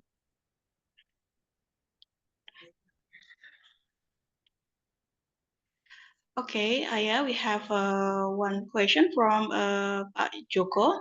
The question is how to manage end-to-end automation with a limited budget. Yes, as we know that Get more budget. The concern from all of us is all about budget, right? Everyone has limited budget. What I find is don't drop when you implement IFRS 17. Everyone gets too excited. The actuaries and accountants suddenly got a big pool of budget to play with. And they thought, yes, I can revamp my whole process, which is when they get ambitious. They wanted to do too many things. So what I would say is prioritization. What is the minimum you need to do? Don't think about the grand scale. If you don't meet the timeline, you don't meet the timeline. That's the ultimate. So I would say, look through what you have, prioritize what's needed as the minimum.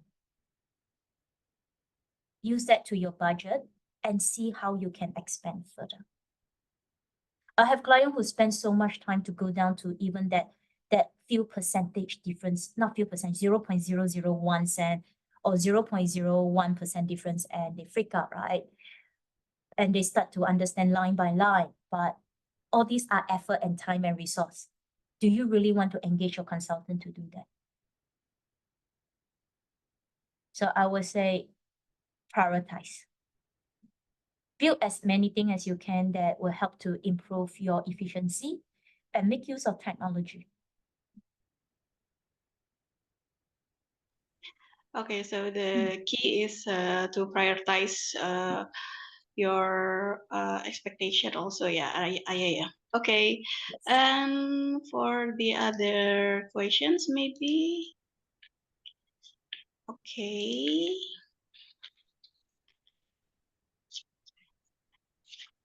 Actually, I just realized, after your presentation, I just realized that European composites that mainly using VFA give a positive number for change in equity, right? So I think it's already too late for us to change our method then, because we don't use VFA in Indonesia sometimes, yeah. Yeah, if you don't use VFA, you still have CSM under GMM, which is also something that you will need. Only thing is you don't in this case, your CSM will not be affected by financial assumption type changes. So that's something to watch out for. Having said that, the profit signature now, probably I can say one of the things that people look for is CSM release. There's a lot of discussion on what is coverage pattern release, right? So that would be one thing that people look at. But I was having some discussion with some consultant on this. IFRS 17 is huge, it's complex. CSM is a measurement of your profit, but it's not the only information. It's just one type of reporting information. It's really understanding what drives that CSM that's more important. I got someone who asked and say, okay, now I got loss component. Does it mean I can write that business? Obviously, there may be other reason that you write a loss component business.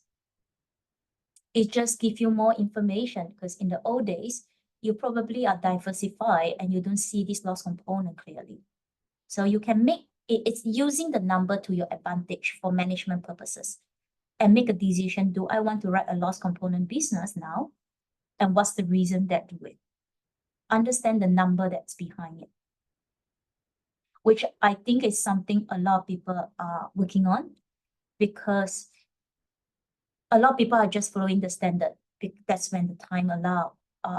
Now slowly more and more are trying to understand the number behind it. So if you don't use VFA, good for you. VFA is very complex. Until now, I still need to scratch my head how it works.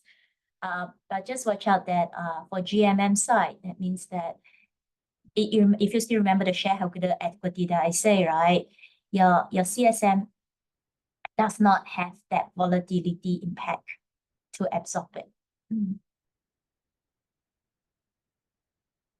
To absorb the financial impact. Thank you for the answer. And we have one more question from our chat column from Ibu Listia.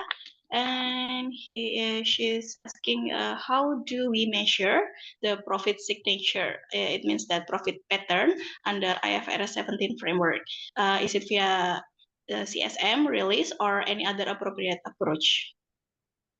I would say CSM release, but what happened if you got loss component, right? So there would be a mix of items that you'll be looking at. A lot of people are now looking at insurance service revenue. So it's not just CSM release. So insurance service revenue, sometimes even insurance revenue plus your insurance service expense. So when I say insurance service revenue under P&L now, you will have CSM release out, but then your report, your expected benefit and claims that release out from your projection are also reported in insurance revenue. So I think it would be more as an overall of insurance revenue, with some even looking at insurance service expense, because to be truthfully, the loss component bit is the one that everyone is still thinking how. So don't just use CSM release. It will just be one of the information. Okay, maybe any comments from Ibu Listia?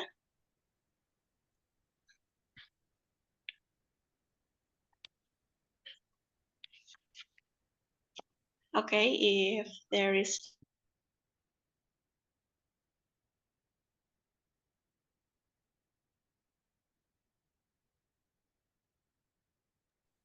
Okay.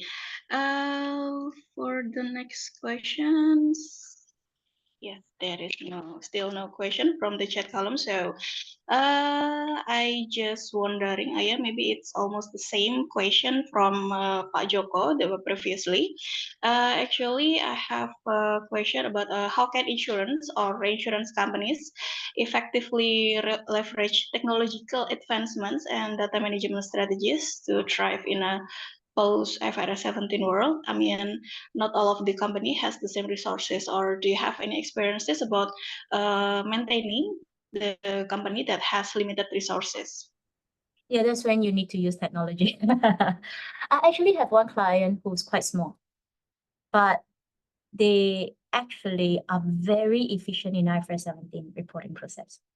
They They got a team who understand what they need. They really prioritize, and they sit down together with IT team, and they test their whole end-to-end. They leverage the API a lot to run all the results and generate all the results. They build in controls already in place that the moment something is ran, they're able to pick up where to look for results. Then they make a decision straight away on how to move on things that's found. So the thing here is sometimes you make an error, right? You don't really have a process in place and say, okay, what do I do next? And you spend so much time looking at it. So they even have that. So I would say really look at what technology you have. I'm a big fan of cloud, mainly because it does allow you to work any place, anytime, if you need to. So if one place is down, someone can still do the work.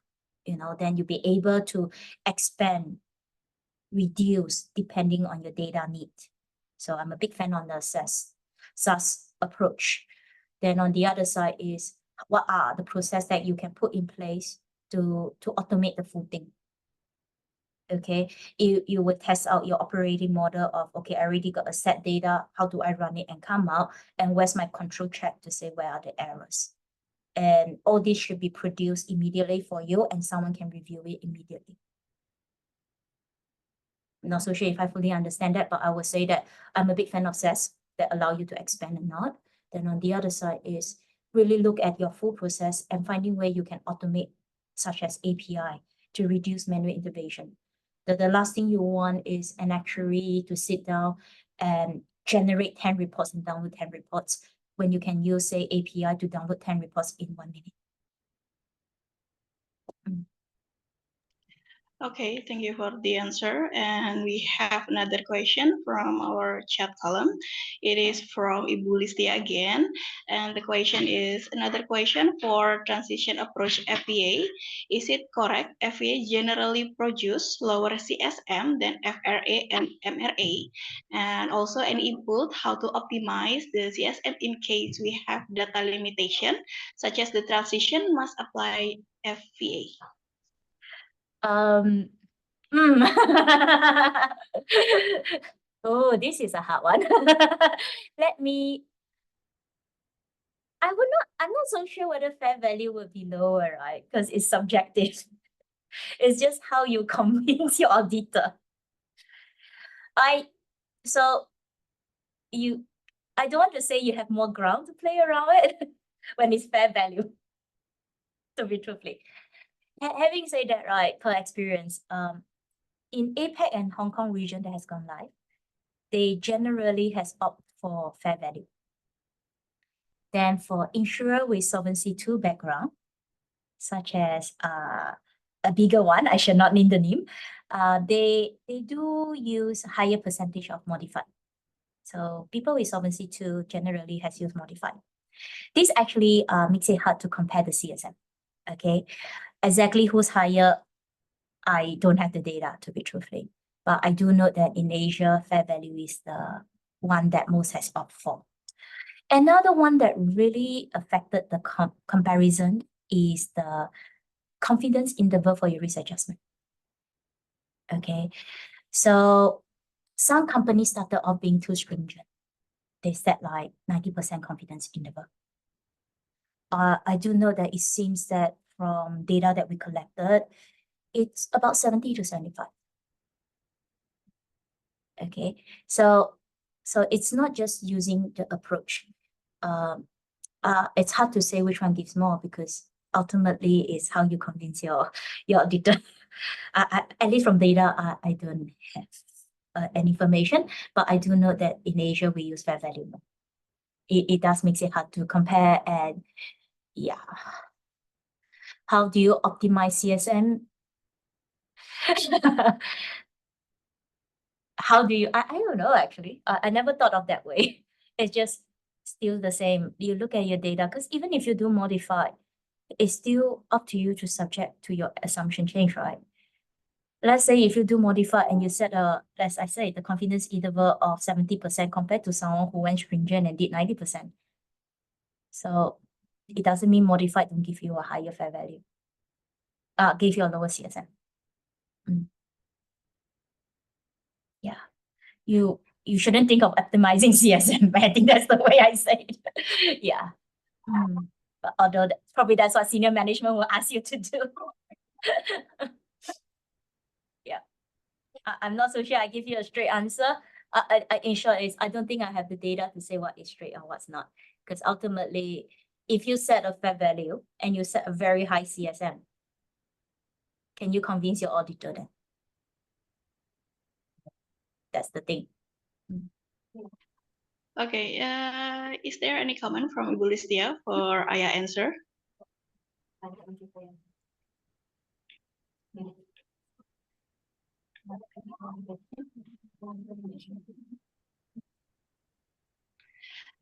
Okay, if there is no comment, maybe, okay, no more comment. Thank you, Aya.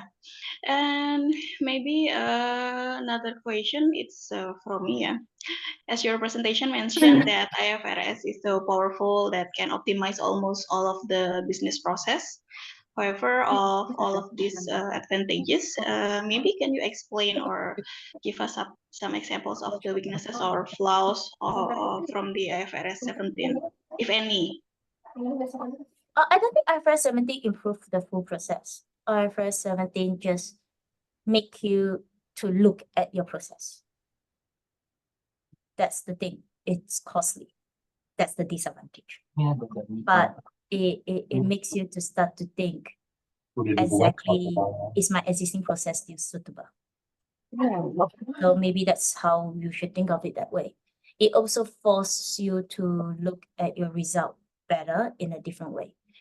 Any change in standard, it's just, there's always going to be a change going forward. People don't like change because you're so used to something, right? But the thing is, rather than think of it as change, we always need to grow, right? So with this new standard that comes, what are the additional information that you get from IFRS 17 now that you can use? Don't just think of it as a financial reporting exercise. Think of how these data break down. Like in the old days, we do so much diversification, right? We don't even know which are the year that really makes loss and not making money. But now you are forced to, and you are faced with the truth that actually, if I write this business, it's actually how many are making loss and how many are not. And is my existing modeling process the best? Things like that. How do you make use of the number that comes up? Yeah. Okay, Aya, since there are two questions about optimizing their resources and also their budget, maybe I also can say that if you the participants in here need advices how to optimize whether your budget or your resources, you just can reach Aya for a consultancy. Can I share your you should email go to to your them? senior management. I say go to your senior management for more budget. Tell them how much the rest of the world has spent. Maybe. Yeah. Yeah. Okay. I think we already okay. Let me check first if we have another question from the chat column. Okay, but seems like there are no more questions, Arya. So I think thank you very much for your time and also for your presentation today. And also before ending these sessions, maybe I will try to give a summary from our discussion today. Like in the session, beyond compliance driving in a post-IFRS 17 world, we delve into the critical aspects of understanding key performance indicators or KPIs in the context of the new IFRS 17 regulations. And we analyze and explain the result generated by IFRS 17 implementation, focusing on the implication for financial reporting and decision making within the insurance industry. The key highlight was the definition of key reporting metrics essential for interpreting IFRS 17 results accurately, and also by establishing clear and standardized metrics, insurance company can effectively communicate their financial performance to stakeholders and regulators. And moreover, We also emphasize the importance of converging to industry standards to achieve comparability across the insurance sector and aligning reporting practices with industry norms not only enhances transparency, but also facilitates benchmarking and performance evaluations.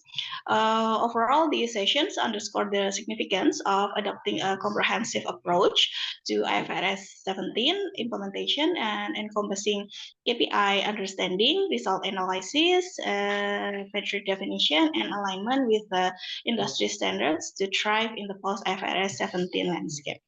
Ladies and gentlemen, may I thank you very much for your participation in this session. And also I want to say thank you so much for Aya for a very fruitful presentation and also very fruitful discussion. And also, I hope you enjoy the program because we still have two speakers after this session. And have a nice day and always keep healthy. I give it back to Larissa. Thank you. Okay, thank you, Yeni and Aya. The session was superb. Okay, ladies and gentlemen, as mentioned earlier, we will have a break for around 15 minutes. But before that, the EO will share a link for attendance form in the chat column. We welcome all participants to fill in the attendance form before taking a break. So ladies and gentlemen, we shall back at 4:05, yeah. Thank you.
Ladies and gentlemen, welcome back. We hope that you are now refreshed and ready for the next inspiring session. Immediately, I will invite my other colleague, Aditya Itsni, to facilitate the third session, Actuaries of the Future. Here now is Aditya. Thank you, Larissa, our MC today. The Honorable all the speakers and the Honorable all participants of this seminar. Assalamualaikum warahmatullahi wabarakatuh. Good afternoon, everyone. Welcome back to Joint Regional Seminar 2024 Jakarta session. Ladies and gentlemen, my name is Aditya Itsni. I am the moderator of today's seminar. I'm very pleased to see you here and welcome all of you. Today's seminar has a very interesting topic called Actuaries of the Future. This session will be one of the hot topics nowadays, since we often wondering what can actuaries do in the future, especially in today's digital era with AI, machine learning, and other advanced technologies. What actually actuaries need to prepare, how those technology impact to the actuarial work, like in pricing, reserving, etc., and will actuaries be replaced by those technologies? So in this session, we will get to know more about this topic from our speaker to answer those questions. Ladies and gentlemen, please welcome our speaker today, Mr. Saiful Aziz. Mr. Saiful has more than 14 years experience in actuarial work and currently leading the actuarial services in PwC in Indonesia, specializing in providing audit and consulting services to clients in Southeast Asia. He graduated from City University of London for both his bachelor and master degree majoring in actuarial. He is a fellow of the Institute and Faculty of Actuaries UK and fellow of the Actuarial Society Malaysia. He started his career as regulator in Bank Negara Malaysia and continued his consultant career in several professional consultant firms, such as Willis Towers Watson and Deloitte in Kuala Lumpur, before he moved to Jakarta to join PwC Indonesia. Okay, so before the presentation begins, let me inform how the presentation will be going on. This will be similar with the previous session. Our speaker, Mr. Saiful, will present the material. After that, there will be Q&A session in the end and followed by conclusion. But if you have the question in the middle of the presentation, do not hesitate to put it in the chat box and I will read it in the Q&A session in the end. Or else you can raise your hand to ask Mr. Saiful directly. Oke, Pak Saiful, ready? Apa kabar, Pak? Baik. Thank you, Yeah. Tia. Yeah. Okay, without further ado, please allow me to welcome our speaker, Pak Saiful, to deliver his presentation. Pak Saiful, the floor is yours. Silakan, Pak. Okay, thank you so much, Tia. Yeah, so let me just share my screen first and put it on PowerPoint version. Slideshow. All right. Okay. Selamat siang, everyone. Good afternoon. Assalamualaikum. Yeah, my name is Saiful, the speaker for today. And thank you so much, Tia, for a wonderful introduction about myself. Yeah, there are a few things I need to mention for the topic today. So purely actuaries of the future, why the topic is being discussed for today. And purely it's just I would like to invite or reignite everyone's to trigger you to think further about our profession, how we are going to see ourselves in the future, how we want to stay relevant in the future. So that's the purpose of why we created this topic for everyone's interest. A few things about myself. Can speak a little bit of Indonesian, but it sounds a bit of Upin Ipin trying to speak in Indonesia. So it's going to be like a bit funny. So hence I decided to continue speaking in English in my whole presentation. Yep. And yes, correct. I'm from Malaysia. Yep. And Malaysia, the best export to Indonesia is definitely Upin Ipin. I think everyone knows about it by now. And I think I'm old enough to talk about what happened in the past and how things have been changing on the actual profession from year to year, and how do I predict for the next one? Yeah. I believe I am long enough in the industry to talk about it. Yeah. In other words, I want to say that I'm old. Yeah, udah tua. Yeah. Okay. So on the abstract itself, I think is being presented to everyone before this about the abstract of my presentation.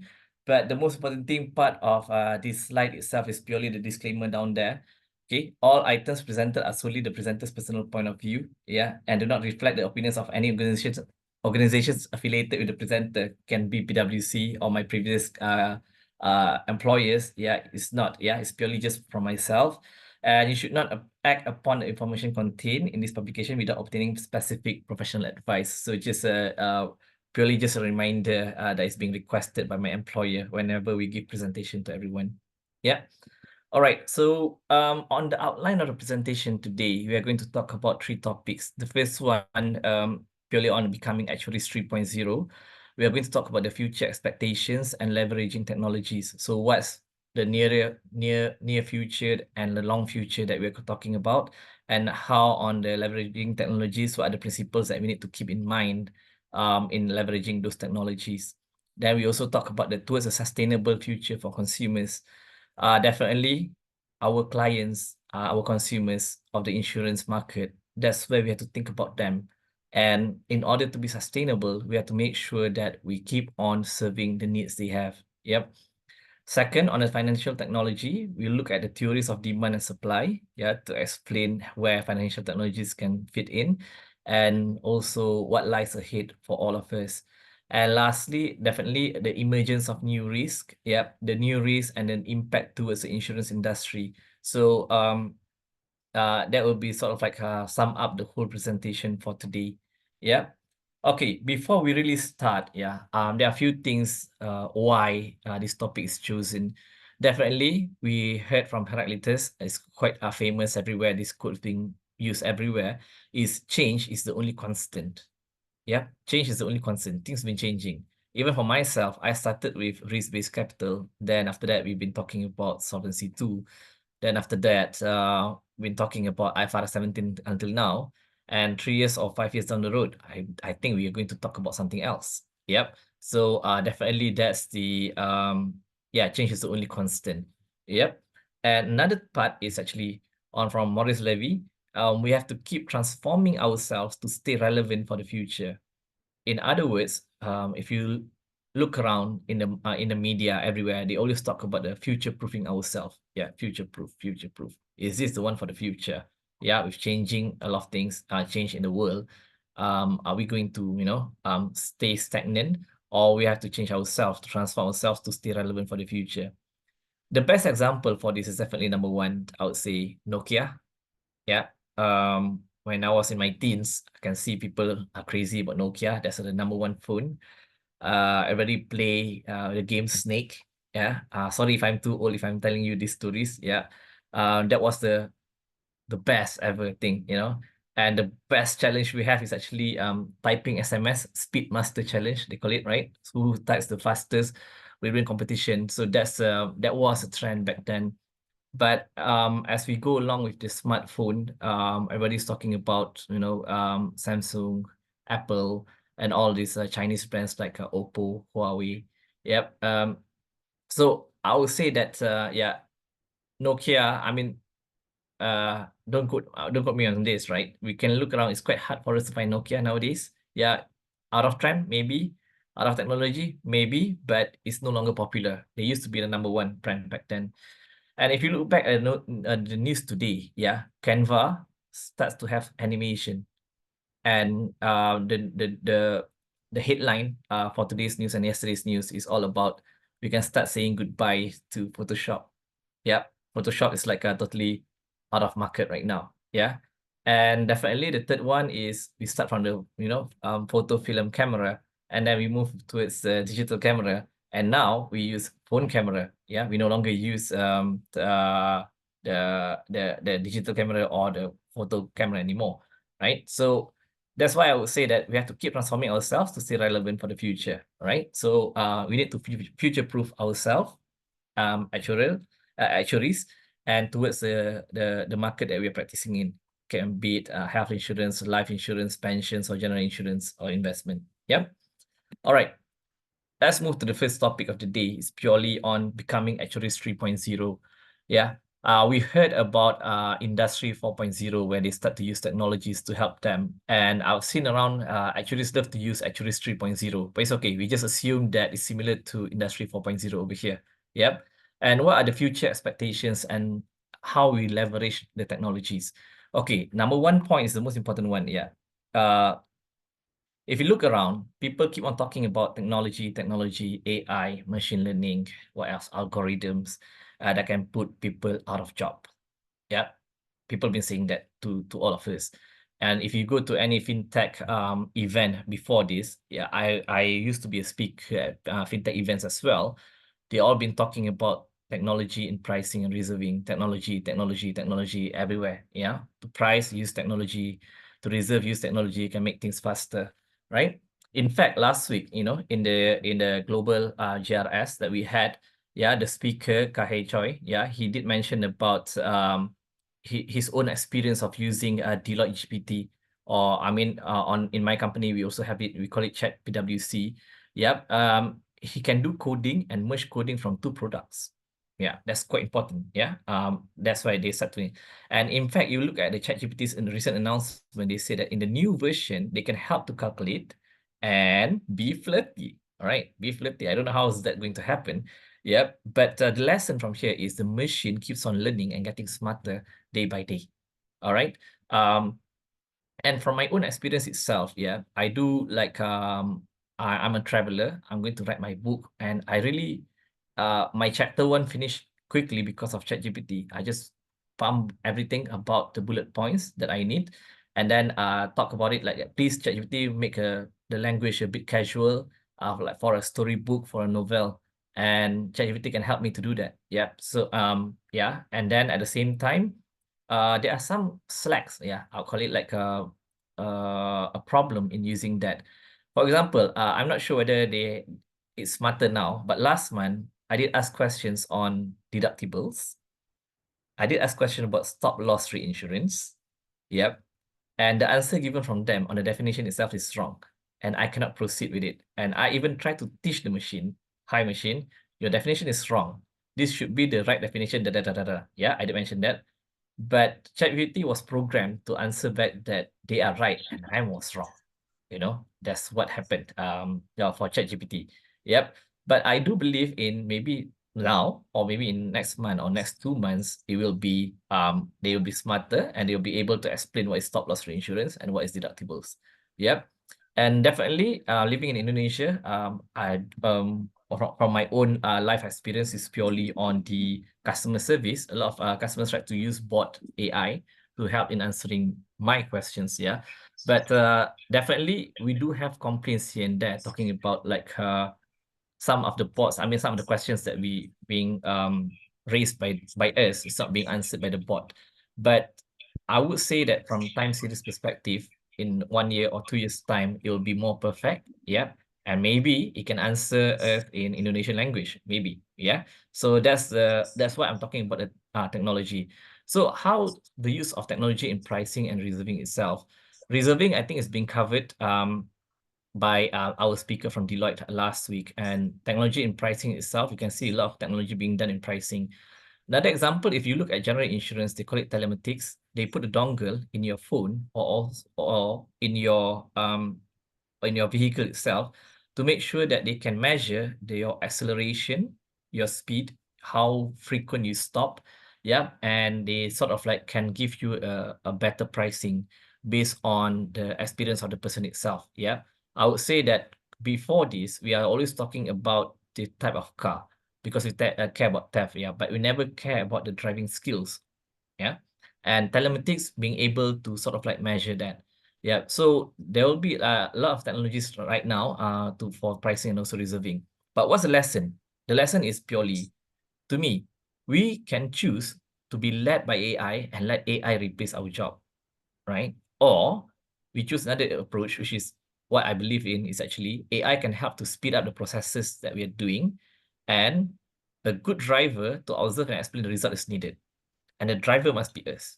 So imagine AI is the F1 car and we are Lewis Hamilton. Think about it, right? We need a good driver to figure that out, to drive it and to make things faster and work hand in hand. All right, so don't shy away from the technologies. Keep on observing, keep on understanding it and how it can be made use for it. Yeah. So I would say that if people keep on asking me, that's my answer will be, yeah, it speed up processes and we need a good driver to observe and explain the result needed. Secondly, on the reinsurance rates, this one I would say is a near future. Yeah, I've been seeing a lot of news, not just in Indonesia and also overseas, that there is an underpricing of reinsurance rates, and definitely it will increase from time to time. Yeah, because they can't have a sudden increase for that. I believe some of you may experienced that when you're talking to your reinsurer. And what's the impact? If this keeps on going, then if reinsurance rates increasing, then our price has to increase as well. Indonesia. Yep. In Malaysia. Yeah, sorry Muna. Ayu banget. Sorry Muna bocor ya. Okay. All right. Then the third one on the pricing itself. We have seen our first speaker just now, Ivan, talking about risk. Used to be risk pooling, now it moves towards individual. Yep. And then and at the same time, if you look back, there's for general insurance especially, there's a lot of tariff rated, yeah. And slowly we start to move towards non-tariff. And definitely our skills is needed to sort of like move away from the tariff towards non-tariff. And maybe you have a balance of risk pooling and also individual pricing. So that's where we have to like keep on challenging ourselves to make sure that you know, we stay relevant, because it's what is needed in the future for pricing. The fourth one is quite interesting, yeah, on ethical considerations that's being talked about in ethics talk here and there, yeah. Purely on the black box itself, yeah. I would say that even when I was at a fintech event, they love to say that, yeah, this is the machine, trust the machine to do things. Trust the machine to learn the trend, trust the machine to figure out the answers, and we should believe the machine because the machine is more powerful. Yeah, all these tech guys love to say that. But I would love to reply to them every time they say that. I'll say that then that's a black box then. You cannot control it, you cannot configure it, you couldn't answer it, yeah. And what's the point, you know, leaving everything to the box and that's it. You know, I also do modeling in Excel, and if things goes wrong, I can just say to everyone, believe that Excel. Yep. So this is ethical consideration that we have to think. And secondly, there's a question that I love to ask all these tech guys is like a manipulation scenario. Yeah. Can I manipulate it? Right. The moment it's a black box, they couldn't understand it. And we as actuaries, we are very good at coding and programming, right? We can actually manipulate the scenarios that we have in the black box itself, you know. So this is where we need good actuaries among all of us, yep, to be able to disallow, you know, don't allow any black box or manipulation scenarios going on, yep, whenever we cooperate with all these fintech players. Yep, the ethical considerations is all on us actually.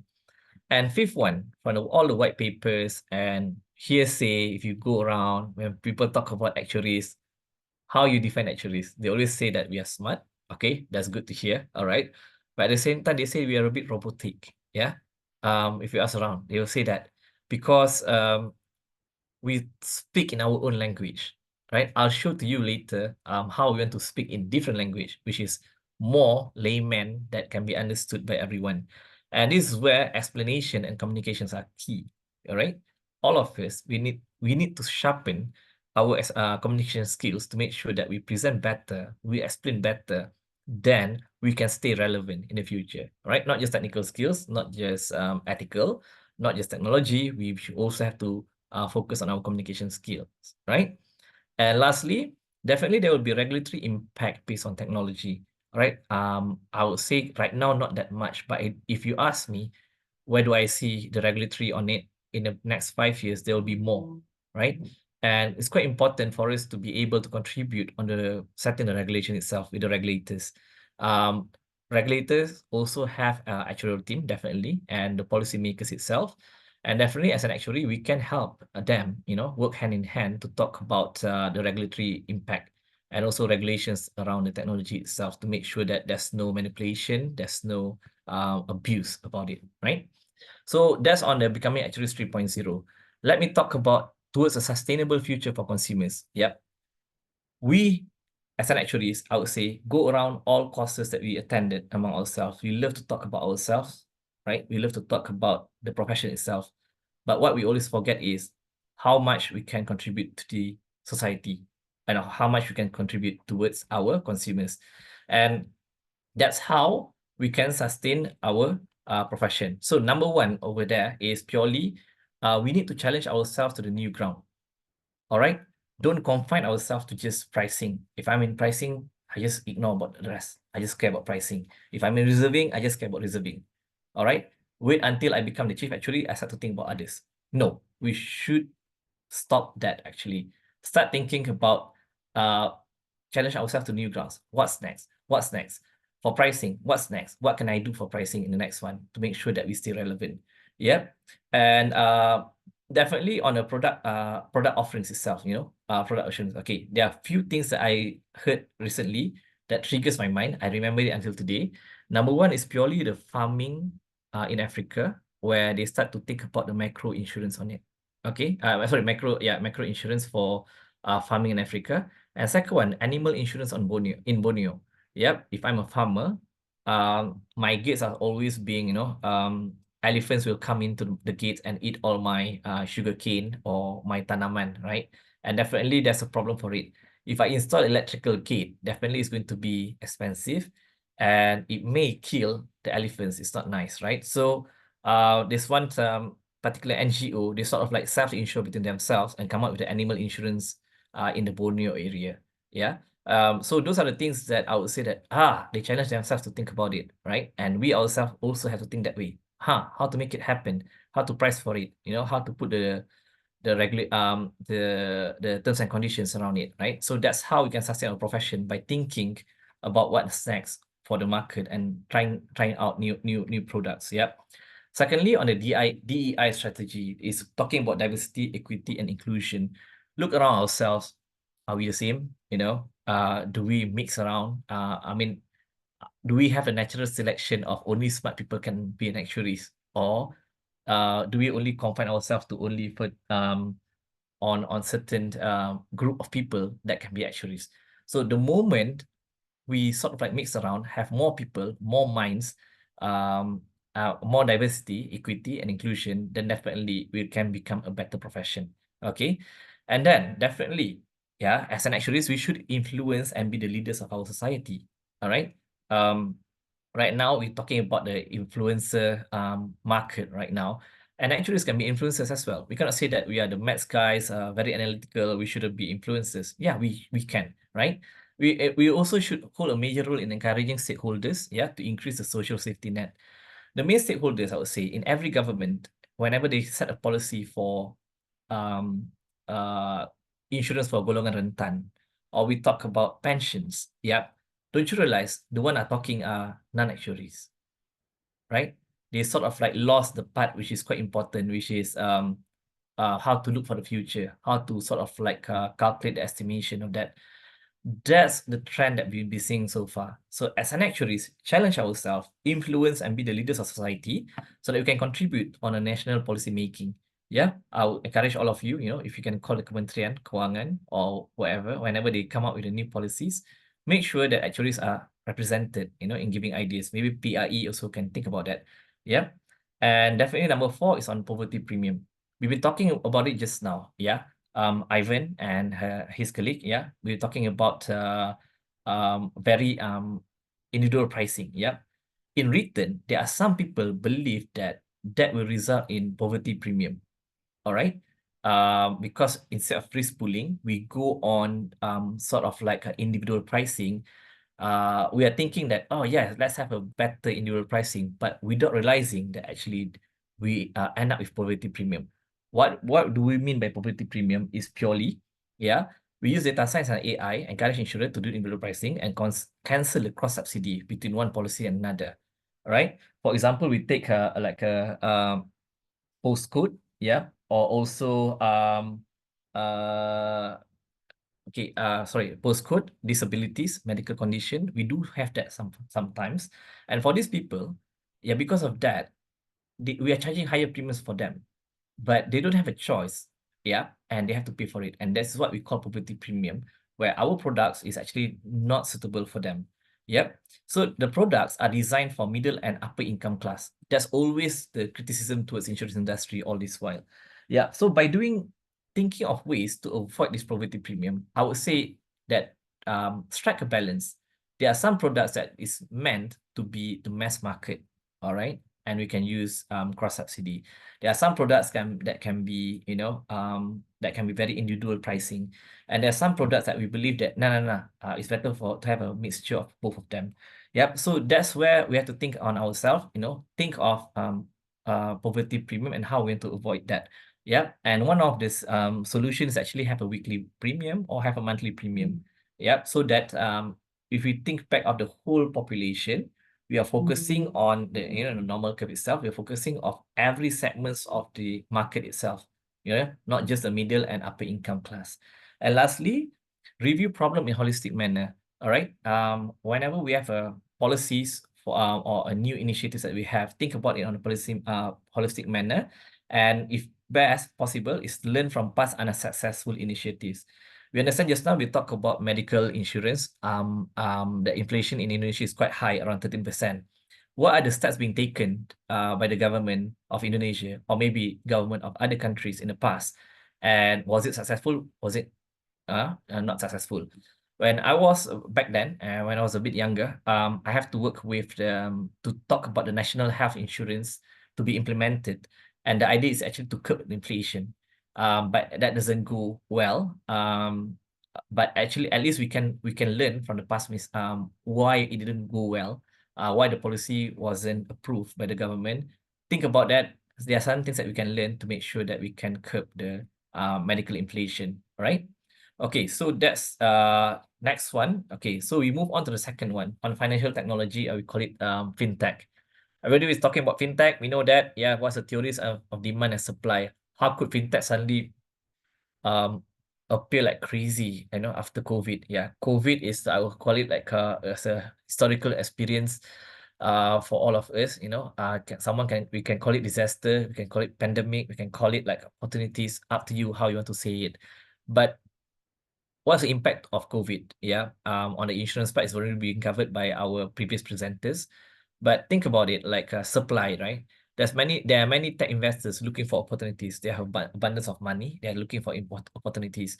And in terms of the demand itself, you can see there's a shifting demographics and evolving customer preferences. Yep. You can see the latest generation. Yeah. My generation love Britney Spears. Latest generation love Taylor Swift, for example. Yeah. Definitely there's change in customer preferences, right? My generation loves Nokia. I mean, back then. Now, you know, it's everyone's using Samsung or Apple.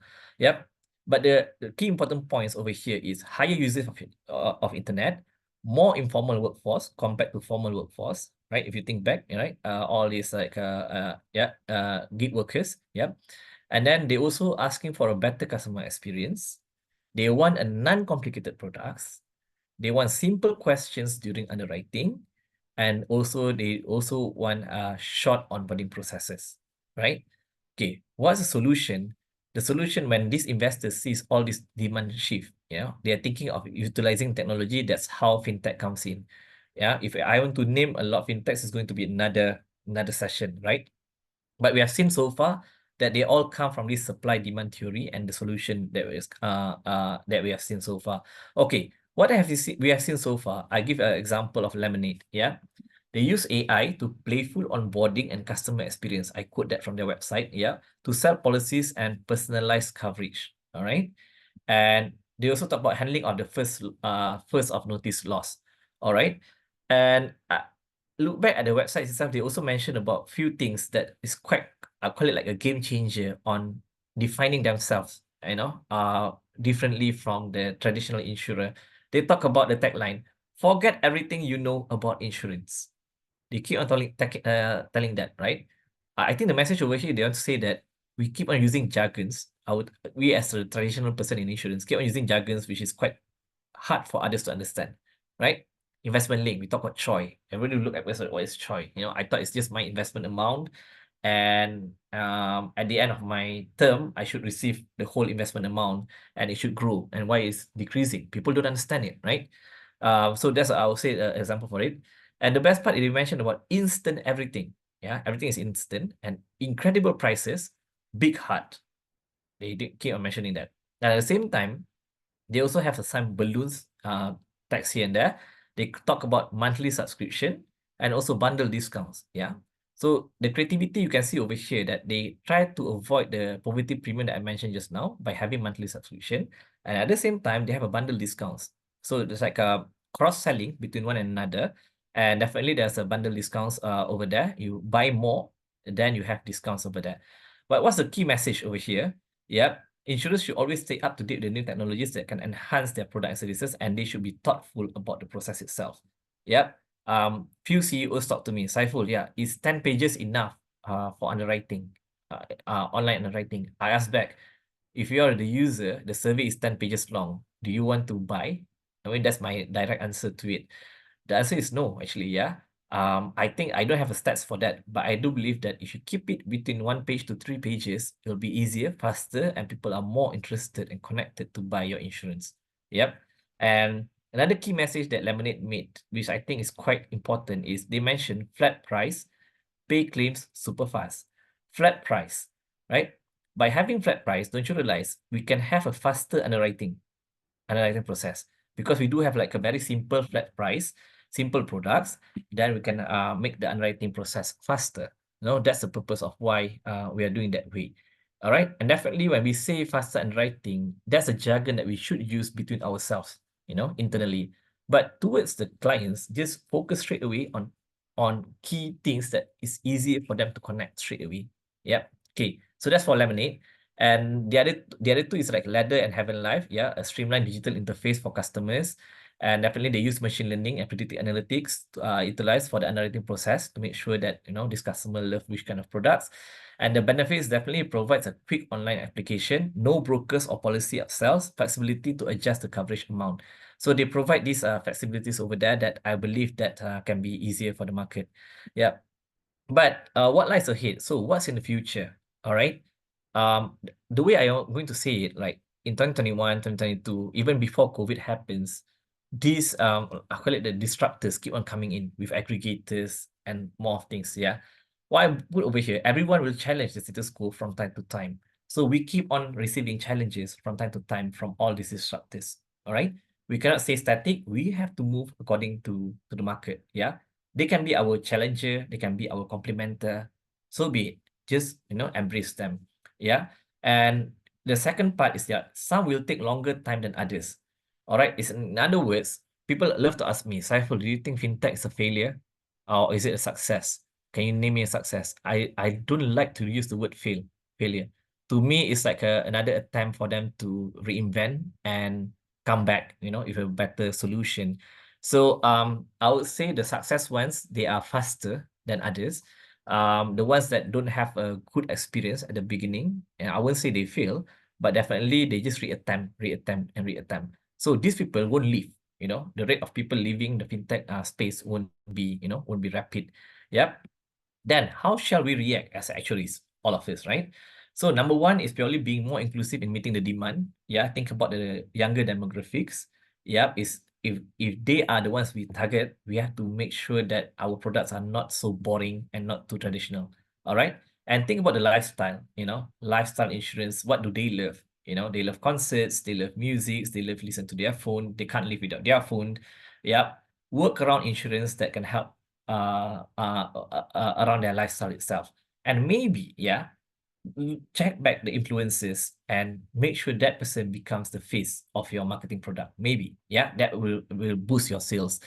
And then another one is apply what the banking institutions are doing, right? Banking industry, they call this thing VBI, value-based intermediation, or needs-based financing, right? The idea of all these jargons, VBI, needs-based financing, is purely to aim for sustainability and increase value towards the market.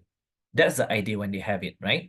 So they try to run away from the traditional pricing for banking products, and they try to have this value-based intermediation to make sure that all those golongan rentan or all those underserved markets are being served. If you go over there, then definitely you have more customers over there. And they believe in whatever you give back to the society, it will come back to you, right? So that's what they believe in. And the third one is stay calm, as it is still unsure how profitable this fintech business is. You can Google around. this topic, there are some criticism saying that, yeah, fintech sounds great, sounds blah, blah, blah, blah, great. Yep. But how about the profitability? Some of them are like out in the market, it's not as what we expected, it's not as like a flowery, beautiful as what we expected. Yeah. And another way is, I would say, from my own experience, selling ideas is easy. Yeah, for example, the motor telematics before that I mentioned, or using aggregators. Selling ideas is easy, but in the end, talk about profitable as an investor. Do you think that is profitable enough? So they can talk about their success, but it's not out there by saying that, boom, this is our success from implementing it, right? So that's why I say stay calm, keep on observing, keep on analyzing, and keep on reinventing ourselves, right? Don't keep on thinking that, we are left behind. Don't think about that, yeah? Okay, last one, emergence of new risks. Okay, I have 8 minutes left, all right? Okay, definitely the first one on this emergence of new risks, definitely ESG and climate related. I think the past half year, I think it's the hottest ever for myself living in Southeast Asia. Yeah. Go back to Kuala Lumpur, also hot, it's very hot. Come back to Jakarta, less hot. But when people around me in Jakarta says that, oh, no, actually, currently it's very hot. Yeah. Definitely, we cannot run away from the climate related issues. And there's like a banjir, yeah, in Dubai, I think what last month as well. So definitely actuaries are needed to calculate all these physical and transition risks under ESG and climate related. And the question is how? Definitely, yeah, how? Yep. I keep it short. Yep. We are needed for the reporting of this physical and transition risks. We are needed for the calculation and data, but trust me, it's a work in progress. Think about it, right? Now we are in the process of collecting data. All right. As we move along, I think 3 years down the road, 5 years down the road, our model will be better because of the data that we have. All right. Think about it as work in progress, not a final destination yet. Yep. If you talk about to all these ESG consultants or climate consultants everywhere, they also talk about the ideas, right? But in terms of implementation, no one has done it as if like having a proper, data and model to run it, right? Yeah. So yeah, that's where we are playing our role. And definitely the green products. People will be talking about the green products. If you exercise more, you give discounts. Yeah. Or if you buy electric cars, will it impact the premium? The answer currently is no, right? Electric cars, do they have a cheaper premium? No. Do they have a cheaper interest from the banks? The answer is also no, right? But then these are the challenges that we have for us. Is it going to be no in the future? All right. That's where we should think about it. And definitely the weather related issues that we have right now, the impact is for us to foresee, try to check back what's the impact so far for all this like the hottest half year ever in my life, that's why we need to see that.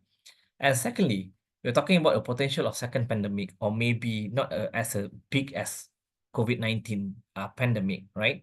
But people have been talking about it everywhere. You read the news, everybody's talking about it, the potential of another virus whatsoever.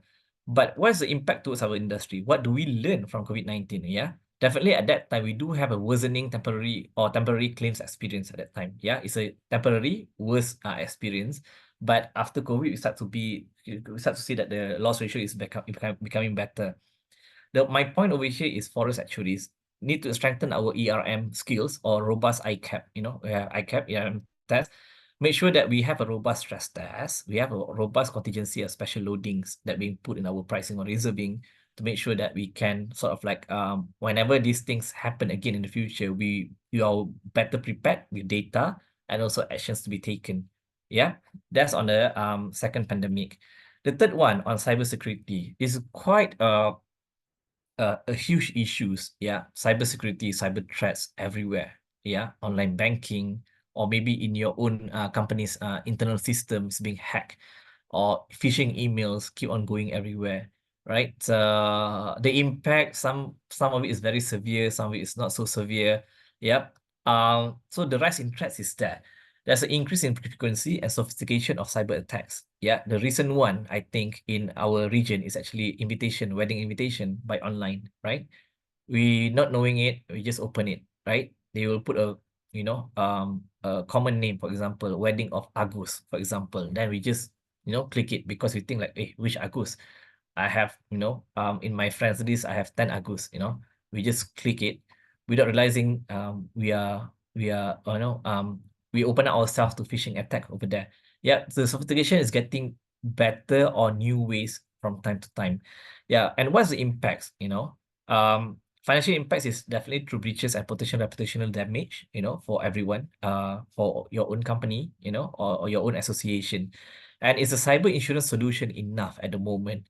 Is the market good enough? Do we provide, a comprehensive product for the clients? And is our terms and conditions very relatable to everyone? That's the one we need to question ourselves, and not just ourselves. Think about the reinsurers.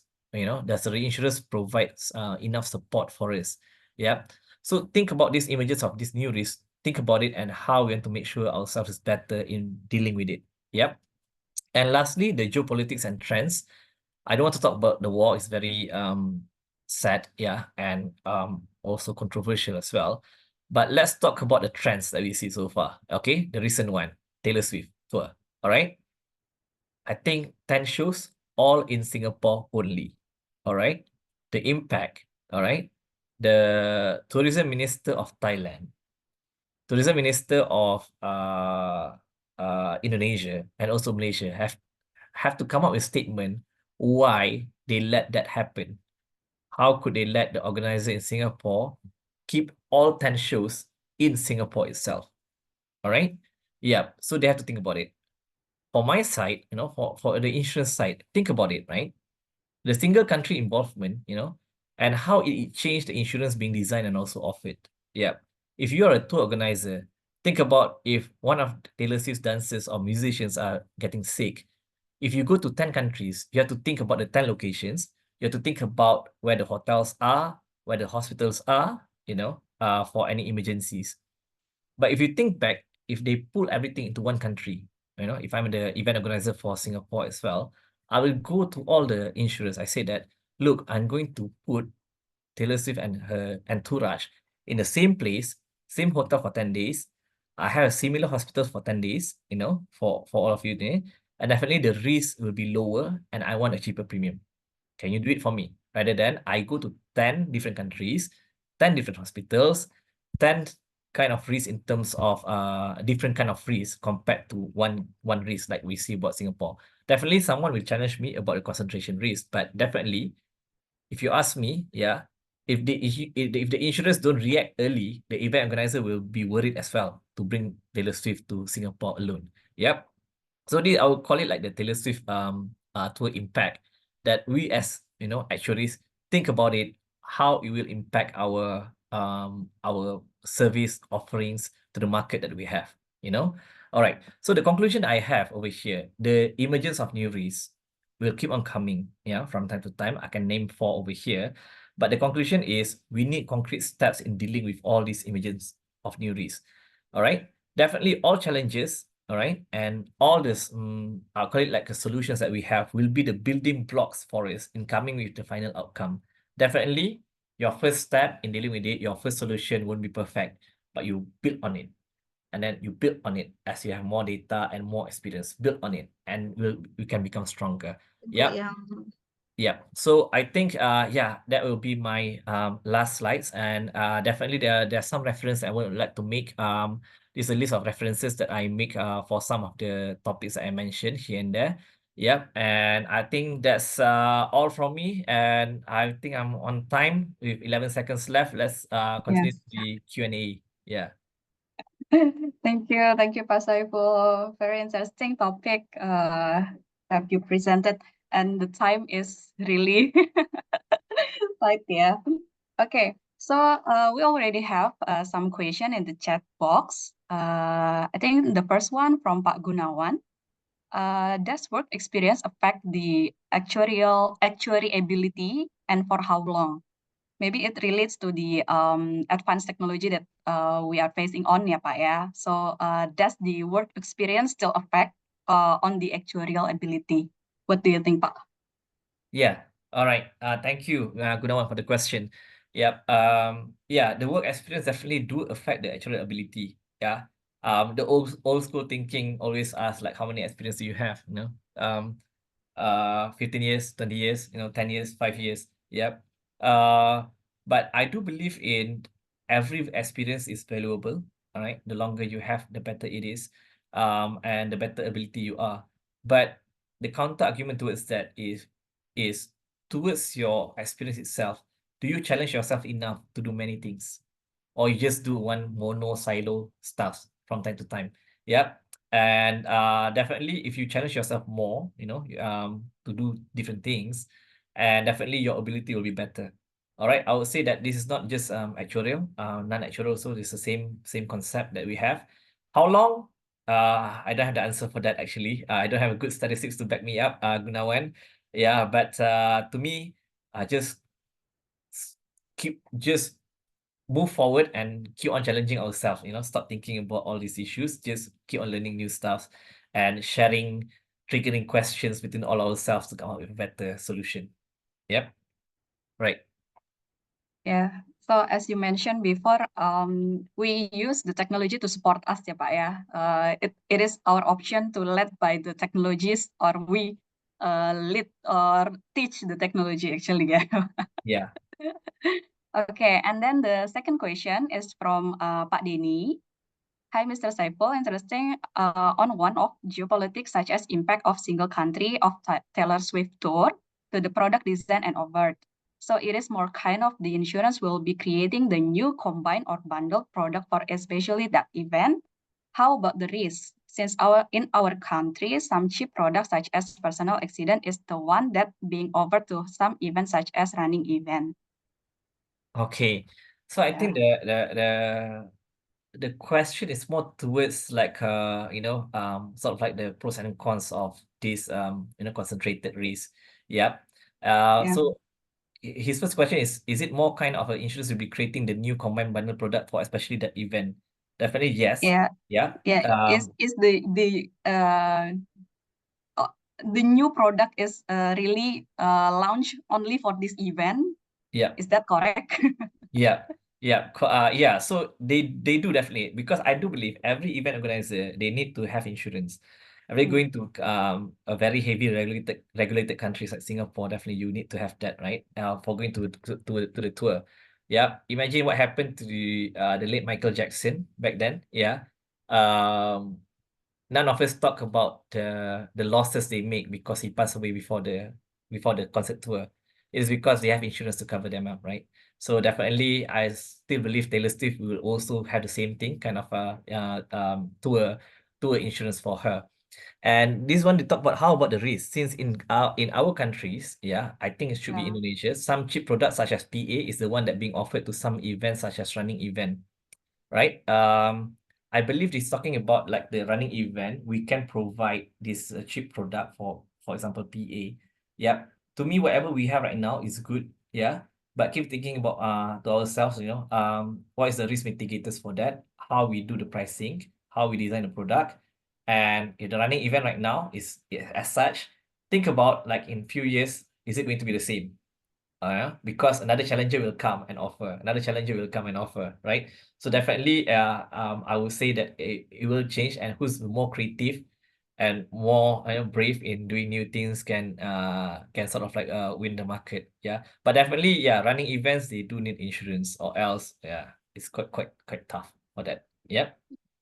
Actually, Pak Saiful, if I may add from Dennis' question, yeah, because in this digital era, insurance company tend to send simpler and easy to understand products such as the personal accident. So, Correct. do you still see this pattern in the near future, such as with the help of technology, people don't want to read a long pages, for example. So, what kind of products will dominate the market in Yeah. the near future? Is it Okay. still the simple product or what? Correct. What Correct. kind Okay. of product? So this is a problem where certain companies love to make a product simpler, but then this part being gathered so far. But the regulators do impose regulation. I'm not talking about Indonesia, other countries, yeah. Do impose like you need to make sure that your marketing materials, the terms and conditions is complete. And those things are thick. And if you ask any chief actuary out of your 1,000 policies, how many do you think that will read and sign it. I think they just blindly sign every pages, right? And then we look at the younger generation, the attention span is shorter, right? They don't want Yes. complicated stuff. They would just want to like umur, jantina, tarik lahir, boom, that's it. You know, if possible, just 3 questions. And I do interview some companies who only have that few questions, only 3 questions. Date of birth, gender, and also smoking status. And they can come out with the price straight away. And yeah, definitely they can come out with they do receive many customers because of that. You know, the amount of questions being asked. And then that one's for life insurance, yeah. And for a general insurer, this one particular insurer, not in Indonesia, yeah. I cannot be biased, right? Not in Indonesia. The questions getting shorter and shorter from time to time. I did message the chief actuary myself, you know, because he's my friend. Dude, I as a consumer, I noticed that. And then he said, correct. From their own, from their own IT tech, they can see that when there's more questions, people stop halfway and maybe go to another insurer because they start to believe like, hey, there's too many questions for them to reach the final one, yeah. So they keep it like the options, they keep it very simple. And I was like, you are brave to do that, because I said that it can lead to anti-selection. But the reply given to me is like, we have studied enough. The anti-selection risk can be covered by more consumers. They said that. Rather than worry much about anti-selection, but then you have less customers. That was the answer given to me, based on his calculation.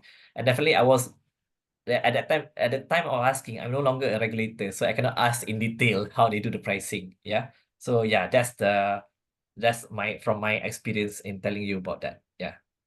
Thank you, Pak. Okay, I think there are some question also in the chat box from Yeah. Pak Rarindra. Hi, Pak Saiful, in your opinion, to what extent can AI replace the actuaries? So Yeah. replace completely or? Okay, interesting question, Pak Rarindra. Yeah. In my side also, I would say that people will say that, AI can replace us, but I do still believe that we can be the driver, you know. We are in control of AI rather than we let AI control us, Pak. So I believe challenge ourselves, Pak. Don't let AI be the black box or whatsoever, we should be in control to avoid black box scenario and to avoid any manipulation scenario, Pak, around it. Yeah. I know ChatGPT is getting smarter, Pak. They can start calculating. They can start flirting as well. Flirting. I don't know how they want to do it. Yeah. Yeah. Even ChatGPT can do pantun in bahasa Indonesia, Pak. You can try that. Yeah. But yeah. We also, as ChatGPT upgrade themselves, we also upgrade ourselves to make sure that we can challenge it and be the driver. Okay. Yeah. All right. Okay. The next question from Pak Rinaldi. Pak Saiful, what ethical challenges arise from the use of AI in actuarial works? Yeah. Okay. So that's the ethical challenges that I mentioned just now, Pak Rinaldi. Many players, seriously, I'm not kidding. They love to say that the answers coming out from the AI calculation or machine learning whatsoever is the answer that should be taken bulat-bulat. And I always question about black box or manipulation. Can someone manipulate, can we really say that the distribution that they have when they read it, can they mention that it is closest towards gamma distribution with what kind of alpha or what kind of beta and with what percentage confidence that we have? That's always my question back towards whenever someone says this. And if you talk to all these non-actuaries, the fintech guys, they will say that it's algorithm. Yeah. So there's the ethical challenges over there because you don't know what you're doing and you don't know whether someone can manipulate that, right? So those are the challenges that arise using AI in actuarial works. Okay, so for us in actuarial work, we ourselves also, we know the ballpark of the results, where it's going to be. And this is where our ethical is there. The moment we see the results goes differently from what we expected, do you accept it? As an ethical person, do you accept that, Pak Rinaldi? The answer is we shouldn't. We should figure out what happened in that, and that can cause it to happen that way. Does one large claims can really boom the whole thing? No, right? We understand that. Never. because that one large claim can enter once in every 10 years or once in every 20 years. But just because we have a 2 years experience and the large claim came in and we take that as our results, then we are no longer competitive in our pricing, and that's it, you know. So those are the ethical challenges that I believe we as actuaries, the ethics is we should know what we are doing and don't let us be led by the results that comes out from the machine itself. Yep. Pak Renaldi, I hope I answer your question. Yeah. Okay. So we are, as an actuary, still need to use the actuarial control cycle, ya Pak ya. Not only Definitely. not only rely to the technology. Definitely. Yes. Yes. Yes, yes. Okay, the next one will be from Pak Ismail. Hi, Pak Saiful, interesting subject. What have actuaries been doing to offer its expertise in dealing with subject-specific new risks? Crop insurance in climate change risks. How deep they delve into the subject, or do they just stay with their core skill, actuarial modeling and data analytics field? Yeah. Okay. It's quite an interesting question. Yeah.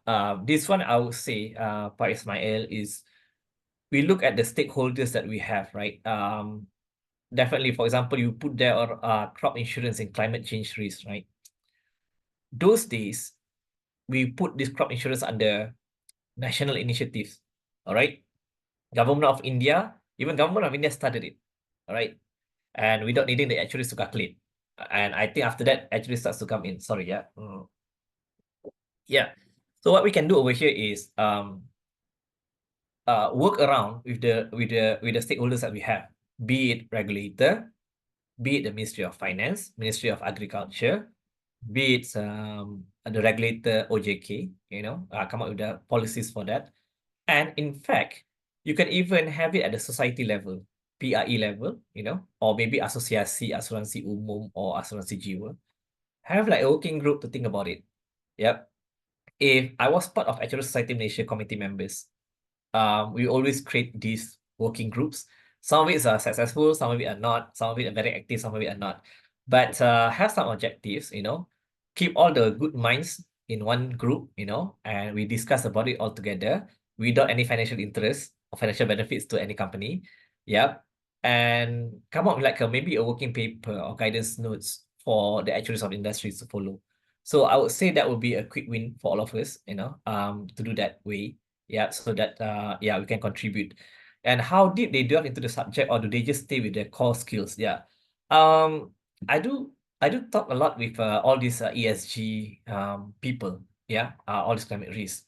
Who do you work with? They always say university statistician. Quite rare that they mention insurance, actuaries, yeah. That's quite sad to know, actually. Yeah, and that's maybe the result of why we ourselves always stay in our actual modeling and data analytics field. We just stay and we don't want to contribute towards that. To me, there's a bridge over there, right now, in the two, and we can help each other towards that. Yeah, Pak Ismail, I hope I answer your question, yeah? Okay, yeah. Okay. Thank you, Pak. And I think the next one from Pak Gunawan again. Yeah. Can this technology be applied to health insurance product that have too many modification? Health insurance, as we know, is a complicated product, ya Pak ya, and the price keep changing. Yeah. So how this technology can be applied to do the pricing, maybe ya Pak ya. Okay. Finally, I have to quote one company. I'm not being biased to anyone, please. Yeah, please don't put it in that way. I'm attracted to that advertisement because they use David Beckham. I name it straight away. I think I know, Pak. Yeah, you know which one? Yeah, they use David Beckham. And apparently the idea is if you keep yourself healthy, your premium will be cheaper, right? Cheaper at the beginning, or maybe at the end of each year, they give like a rebates. I'm not sure about that, right? So the chat I have before, not from that company in Indonesia, yeah. Is it really workable? Yeah. For some health enthusiasts, they do say so. If you keep a good BMI, good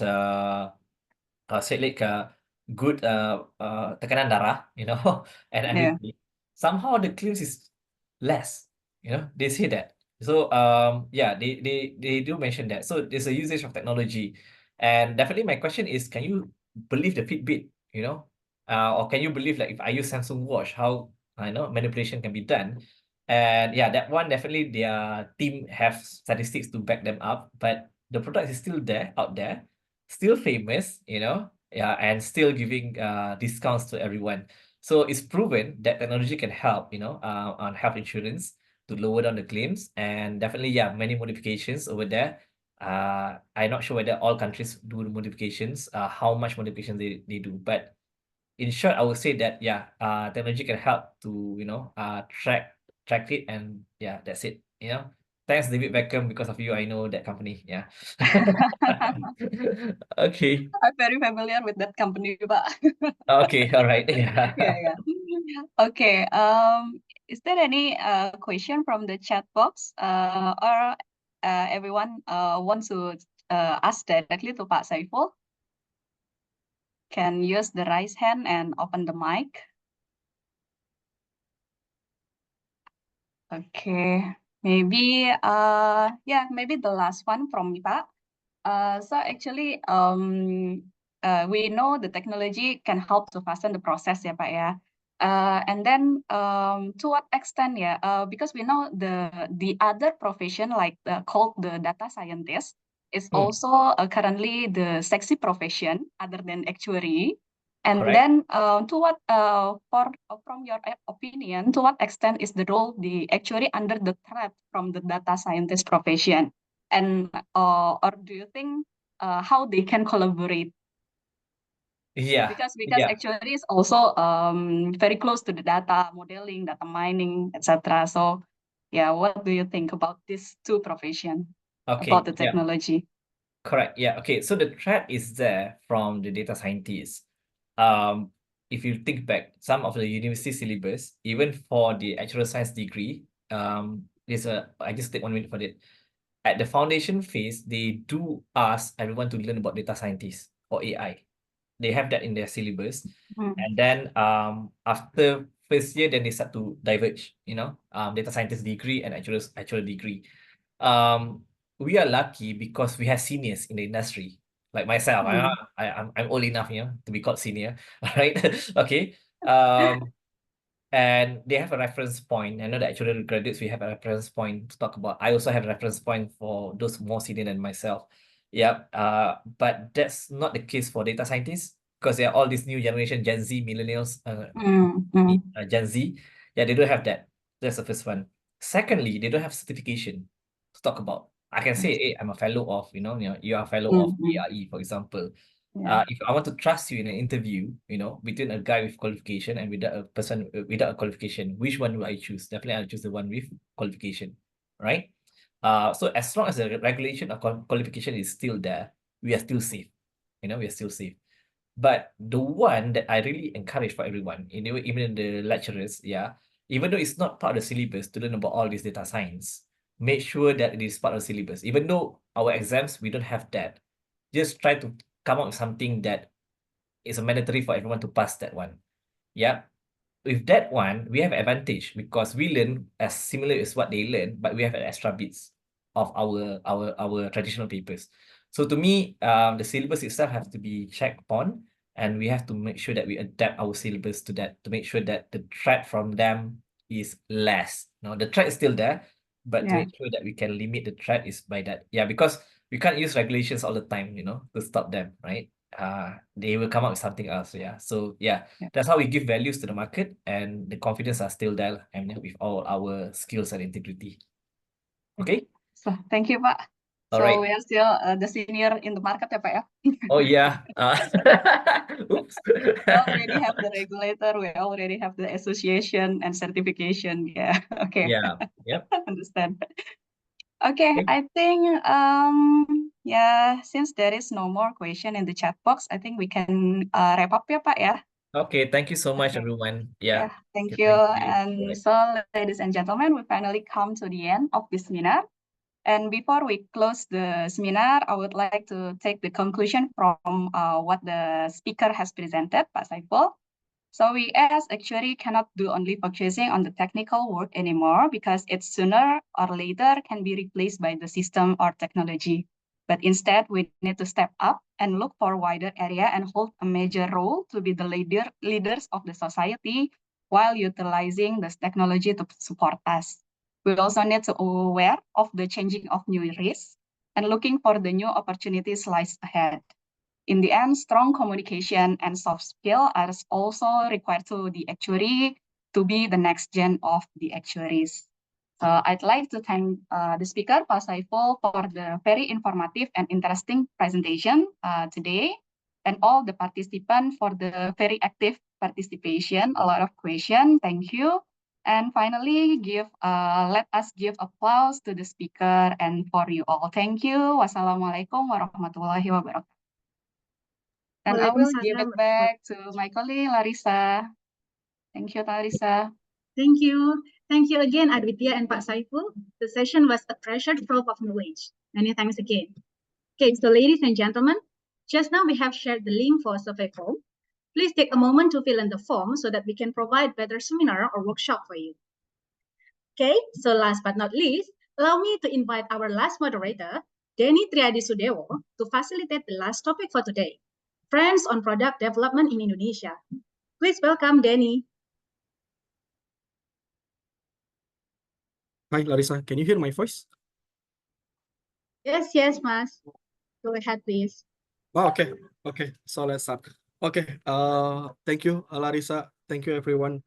So welcome to the last session of our local program of the GRS 2024, the opportunities and risks for Asian actuaries. So previously we've already have some topics related to the AI, health insurance by Sekar and Ivan, and IFRS 17 Day 2 by Aya, and then Actuaries of Future by Mr. Saiful just now, and how we use the AI and etc. So now we will move to the how about the product trends in Indonesia market. So before that, let me introduce myself. So my name is Denny Triadisudewo. I'm a fellow actuary from Tokyo Marine Life Indonesia and also head of communication from PAI. So for this session, because I do have some background in the product and pricing, so that I will share some information and then some material by the Mr. Oling Lu that will help you on the topic of the product market in Indonesia.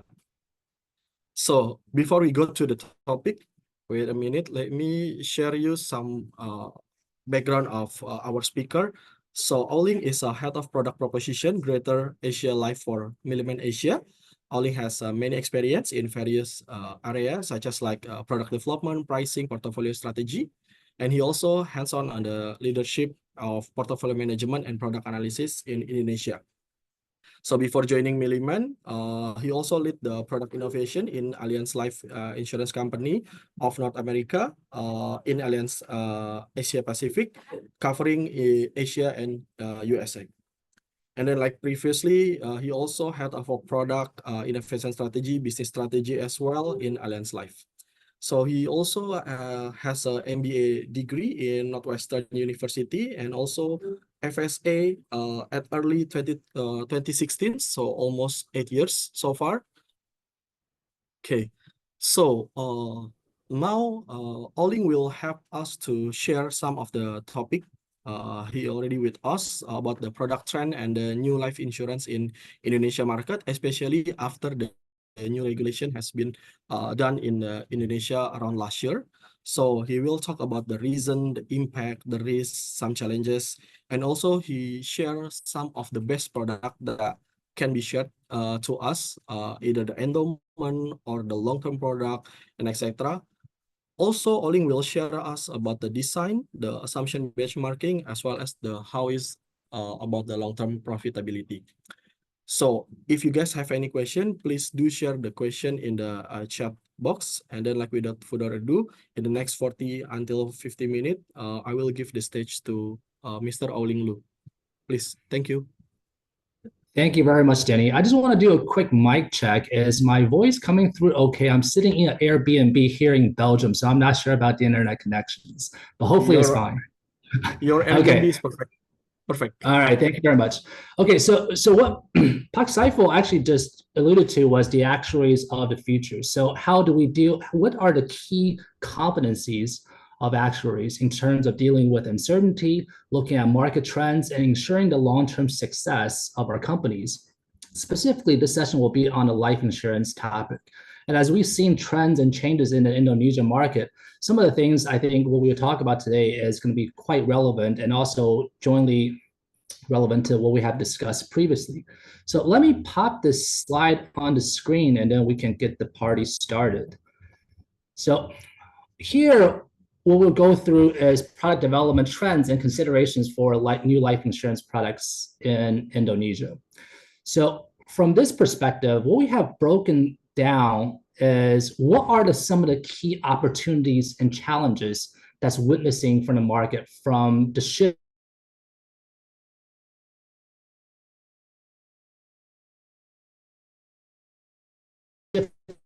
has done in the past 2 years since the PIDE regulations on the unit-linked type of products is that we have conducted a survey and reached out to the market, and based on our sentiment and also the data from the industry is that there is certainly movements on the product portfolio and also the product strategy.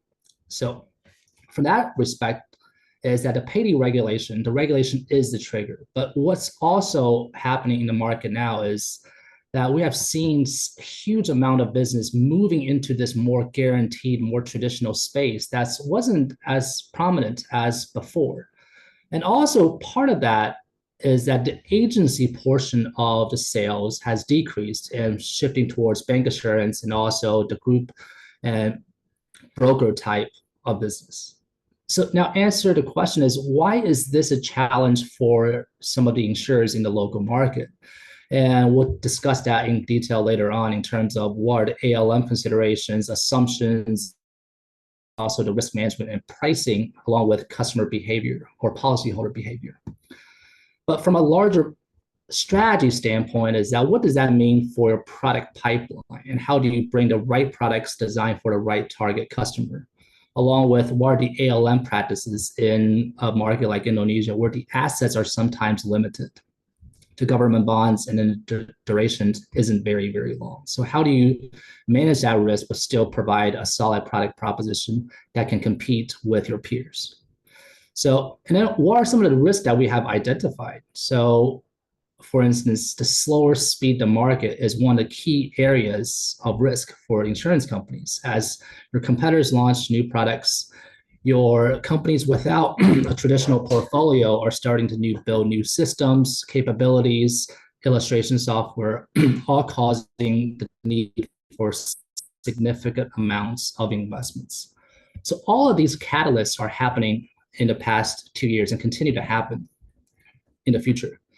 But looking at this from a market and also a sales perspective, using industry data, starting from 2012, ending at 2023, what we can see is that between 2019 and 2023, there's almost no or negative growth in the Indonesia market. Despite the sales story on double-digit CAGR from the regional or global offices for the multinational, is that 2017 to 2023 has been just quite moderate, if any at all. The other side is if you were to go back to 2013, for the past 10 years, the CAGR for the Indonesia life insurance market is actually only 3%. And this is pretty much in line with the other developing markets also, such as Thailand is 2%, Hong Kong and Singapore is growing a little bit faster. So the growth story is a little bit muted versus the expectation. So, and then we dig in a little bit deeper on how this is impacting the distribution landscape and also the product landscape. So from 2014, you can see 60% of the market essentially is unit-linked. It is the unit-linked market where the traditional, where we call it the ordinary products, is less than a fifth. That has been continued on until I would say 2019, even 2020. But once the PIDE regulation hits, you can see from the industry data is that now almost half of the products are traditional and about a fourth is unit-linked. And we continue to see this shift happening in the future. So this is a very pronounced change in how the product mix is in the market. And to be honest, there has been very few precedents like this, with the exception of maybe Hong Kong, where they also had similar unit-linked regulations. But for instance, we're not seeing this type of business mix changing this quickly in other markets. So again, that caused a lot of the challenges that we are seeing, and also a lot of the opportunities from a customer and product design perspective that we'll go through a little bit later on in the presentation. Now, looking at this, so we saw how the product mix works, but now we transpose that onto the sales and distribution channel. We all know that agency side is very good at selling unit-link, and that's the predominant part of the business.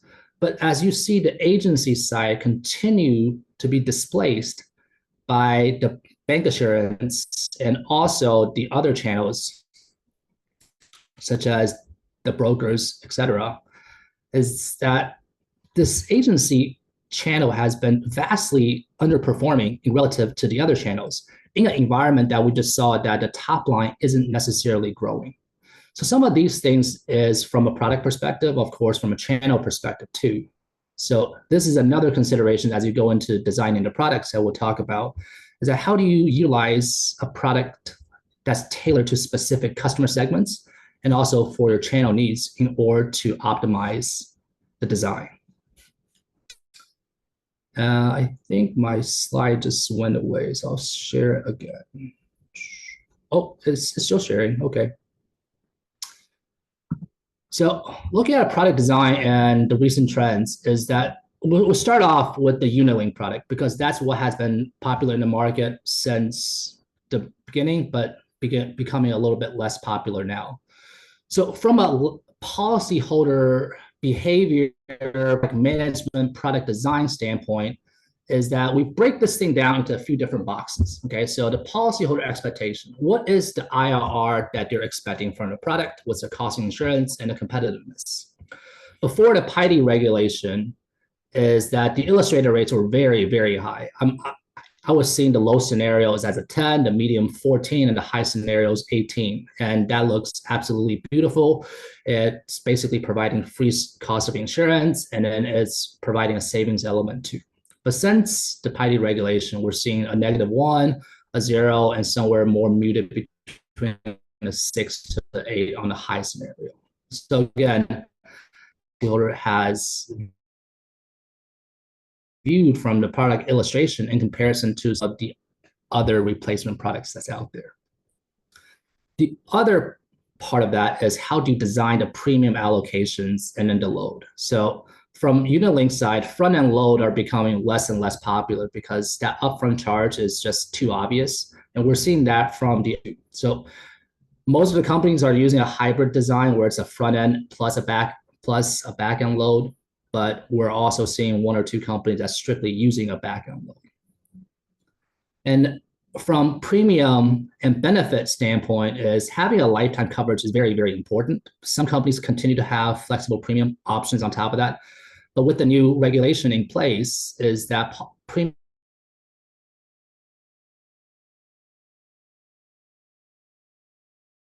sustainability has made it a little bit, has come down significantly.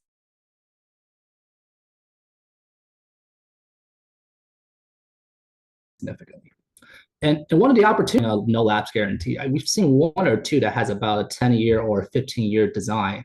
But this is one thing that could be optimized for the product portfolio and could be one of the key differentiators for the companies, saying no matter what the investments perform, that your policy just simply won't lapse for the next 10 or 15 years, providing that peace of mind during the more cumbersome sales process that you have now with the PIDE regulations. Another thing is currency flexibility. Depending on what kind of target segments that you want, USD option and USD type of funds are certainly one of the key areas, especially on the bank assurance side. The agency side is depending on your clientele and in the segments that you're targeting. And finally is from a customer standpoint is the amount of riders. We have actually seen some companies selling a regular pay unit-link without any riders that's available. And we also seen companies out there who whole strategy is about rider attachments and increasing margin. So this is one of the key areas to think about is what is your profitability of your base product versus the riders, and how do you incorporate that into the overall product design? Now, looking at this from a company perspective, along with a product design standpoint, is that the number of funds varies greatly across the bandwidth of unit-linked products. We've seen a lot of companies offering 3 funds, so the money market fund, the bond fund, and then the equity funds. We have seen companies offering 13 funds that have all sorts of choices and currencies. And on the AUM fee side, we've seen it as low as 1.95 or something as high as 3%. I mean, that's quite a lot of fees, but I assume that they get that from the asset managers as rebates. And then you have, of course, the obvious things such as surrender charges, withdrawal charges, the premium and benefit term, and having a lifetime coverage. I think in this place is very, very important. Some companies continue to have things that's a little bit shorter. So 10 short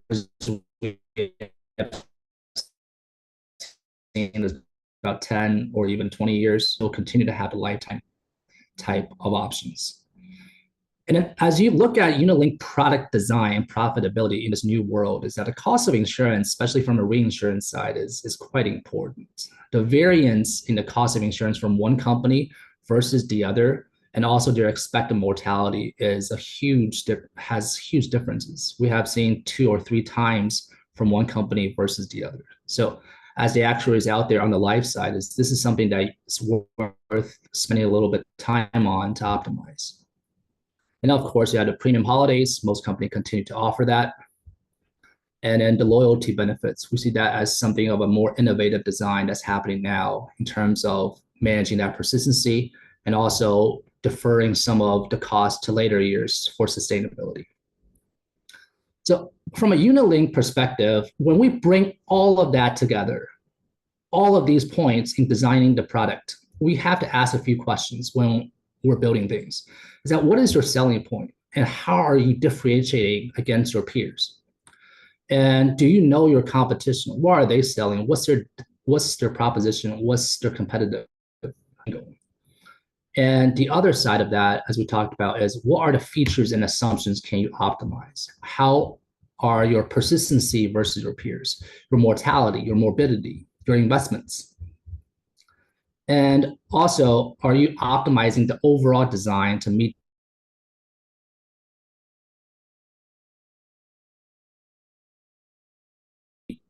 the good customer value that you will? Product illustration perspective is that we have broken down 2 sides. One is a 5-pay and one is a lifetime pay. And just to illustrate how different the product design are from the different companies out there in the market using the same exact cell, is that for the 5-pay product, you have someone who is not very competitive offering a 10-year surrender charge, a 10-year IRR upon surrender. That's negative 3.1. And everyone here is negative because the surrender charge is quite high, the loading is quite high. But on the other side of that is the death benefit. If the policyholder were to die after 10 years, for this first insurance product is only 7.4 IRR. Whereas the more balanced company who is balancing liquidity and death benefit is coming up with 21. And a company who is strictly focused on providing a death benefit or providing protection is coming in at 30% IRR. So here the key message is that what are you trying to sell and how are you selling it? Are you selling for a balance of liquidity versus death benefit, or are you solely selling this as a protection type of products, specifically for the agency side?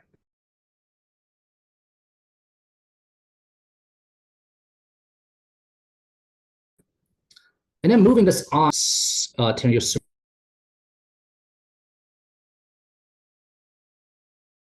surrender IRR is still negative because competitive out there in the market who's offering a 30-year death benefit IRR of only 1.3% and a 30-year surrender IRR of 0.4%. So again, this company is neither offering a competitive death benefit nor a competitive product for saving.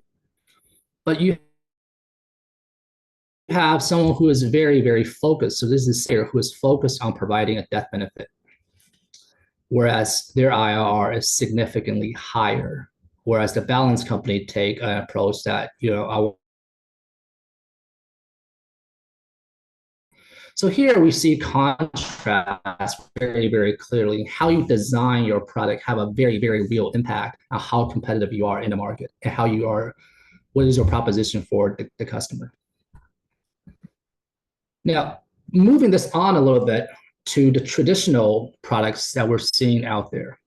For the traditional products, the thing is that now no longer are you deferring all of that risk to the policyholder. You're taking that on from the insurer's perspective. What is the customer value from a savings perspective versus protection perspective is now something that needs to be balanced. So looking at this target segment, so if we were to look at the different types of products that we have on this heat map, we look at customer value in terms of savings, customer value in terms of protection, along with coverage, flexibility, and transparency. So these are what we have identified as keys to winning the competitive landscape.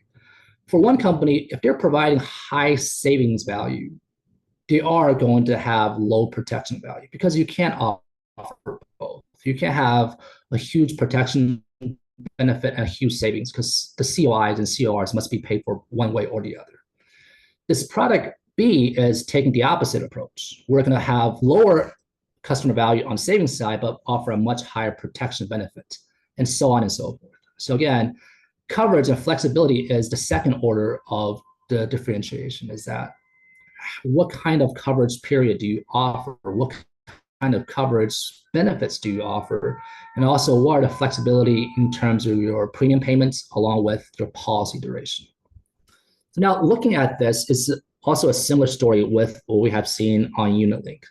So you have identifying the target segments. What we have seen as an opportunity is not only having one product to try to fit it all, having multiple products with different design, one focused on savings, one focused on protection, and then having a more nuanced approach in targeting the customer. Again, most companies out there, because the recent regulation changes, only have one product within this space. Our recommendation is probably look at more innovation in the future. And we'll talk about a case study on policyholder IRR and how all of these things impact the overall design and what the customer gets. And the other side of that is that we see surrender charges is shorter return of period products are generally 10 years. So looking at a shorter surrender charge period for the longer term products could enhance customer liquidity and also enhance some of the attractiveness. And then finally on this part is that we have out there now is more of a pure traditional guaranteed type of product design. Everything that the policyholder get is printed on a piece of paper, cash value, death benefit, so on and so forth. But we're seeing companies now developing a par-like product design that increases the upside potential and also manage some of that ALM risk. So that will go through in the case study a little bit later on. But now taking that to a company perspective on what it means for the actuaries in the house is that, again, UnitLink passes the investment risk, guarantee risk, and all of that risk to the customer, whereas traditional products, that is sitting on the balance sheet. In terms of the interest rate risk is monitoring new business and repricing is absolutely crucial. So what is your overall break-even rate to make the product profitable from an investment rate perspective?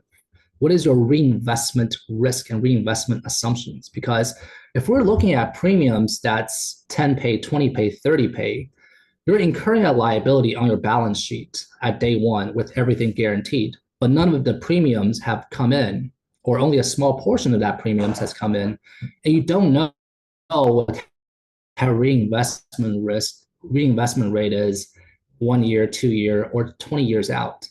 So how do you manage all of these assumptions if the investment rate now is 6.5? What happens when it turned into 9, or what happens when it turned into 3? So these areas has huge impact on the overall profitability and the design of the product. And the other part is the disintermediation risk. So we have seen this a lot in other markets, in universal life, for example.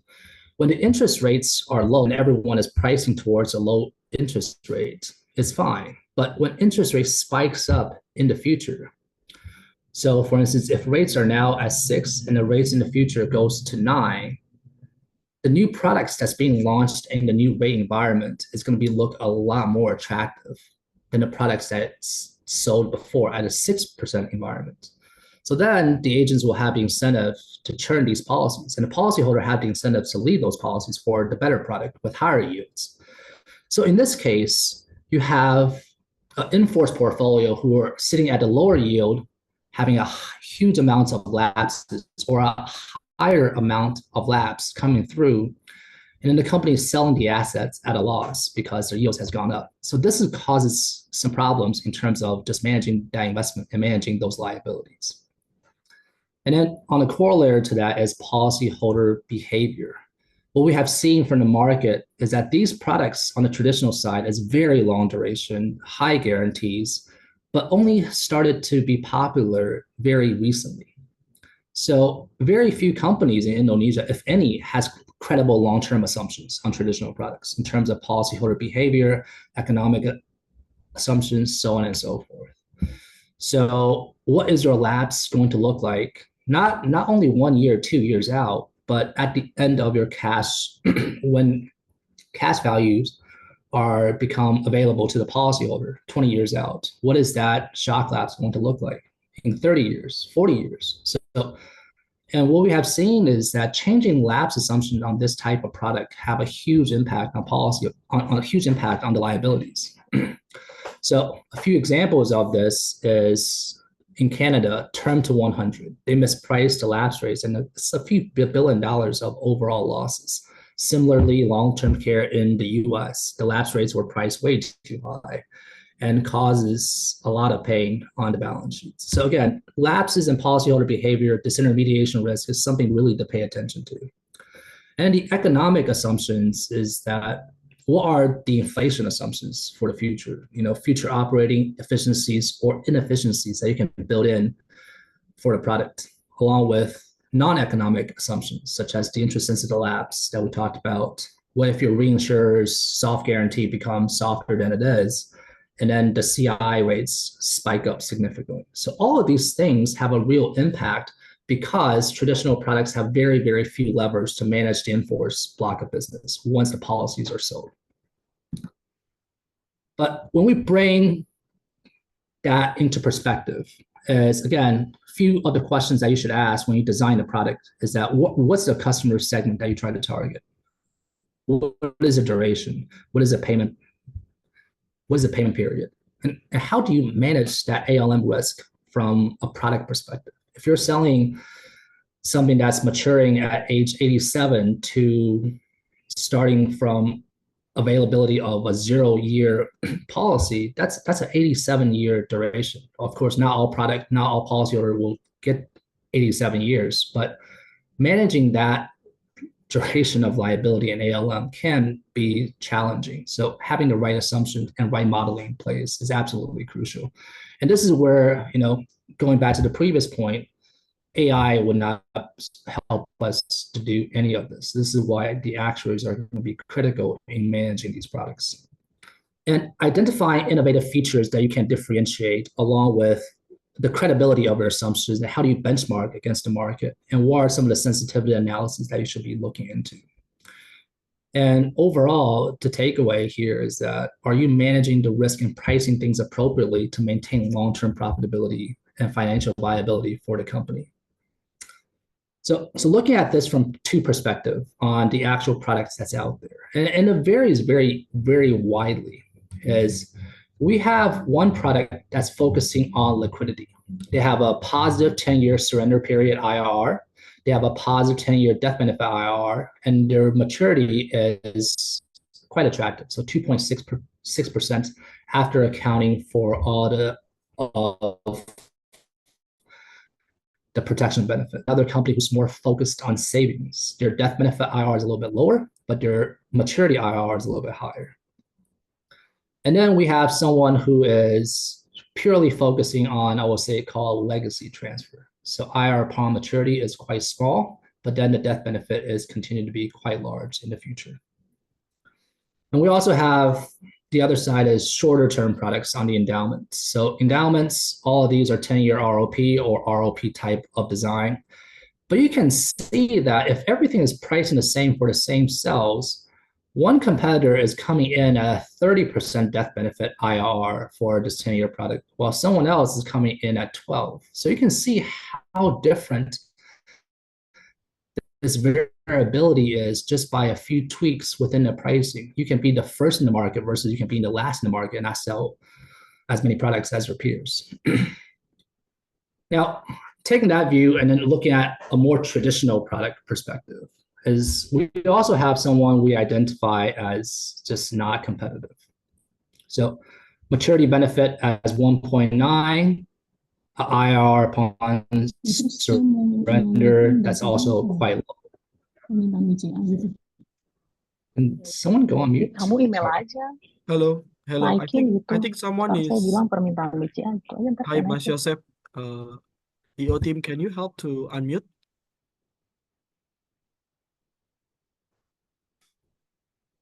Hello. Can you help to make myself as a co-host so that I can help you to unmute some of the people? Please continue, Oling. Thank you. Okay, thank you very much. All good. That gave me a coffee break.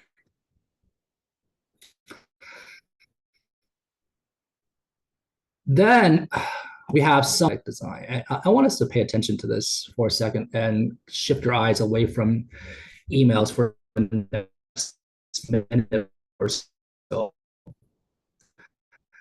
This product is categorized as a traditional process that's out there. But unlike the unit link, the low scenario doesn't start at -1 and the medium doesn't start like at 0 or 1. It's actually quite high. What we have identified is type of design where the guarantee higher. So the 8% that's illustrated here is actually very, very similar to what the Unilink products are illustrating on the high scenario. And then we have a product out there that's fully guaranteed for legacy.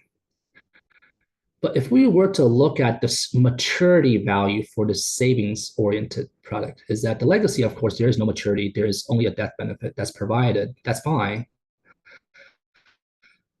But the IRR to the policyholder on a high scenario is actually 4.8%. And this still has a very high protection benefit associated. So you're getting a lifetime protection. So the death benefit upon, so IRR upon death is 44.2%. So the death benefit is somewhat guaranteed here. And death benefit upon life expectancy is actually 5.3% IRR, and the savings is 4.8. So at the end, if you live, if you die, this is a very, very attractive product and still provide protection in the middle if you were to strictly look at the high scenario.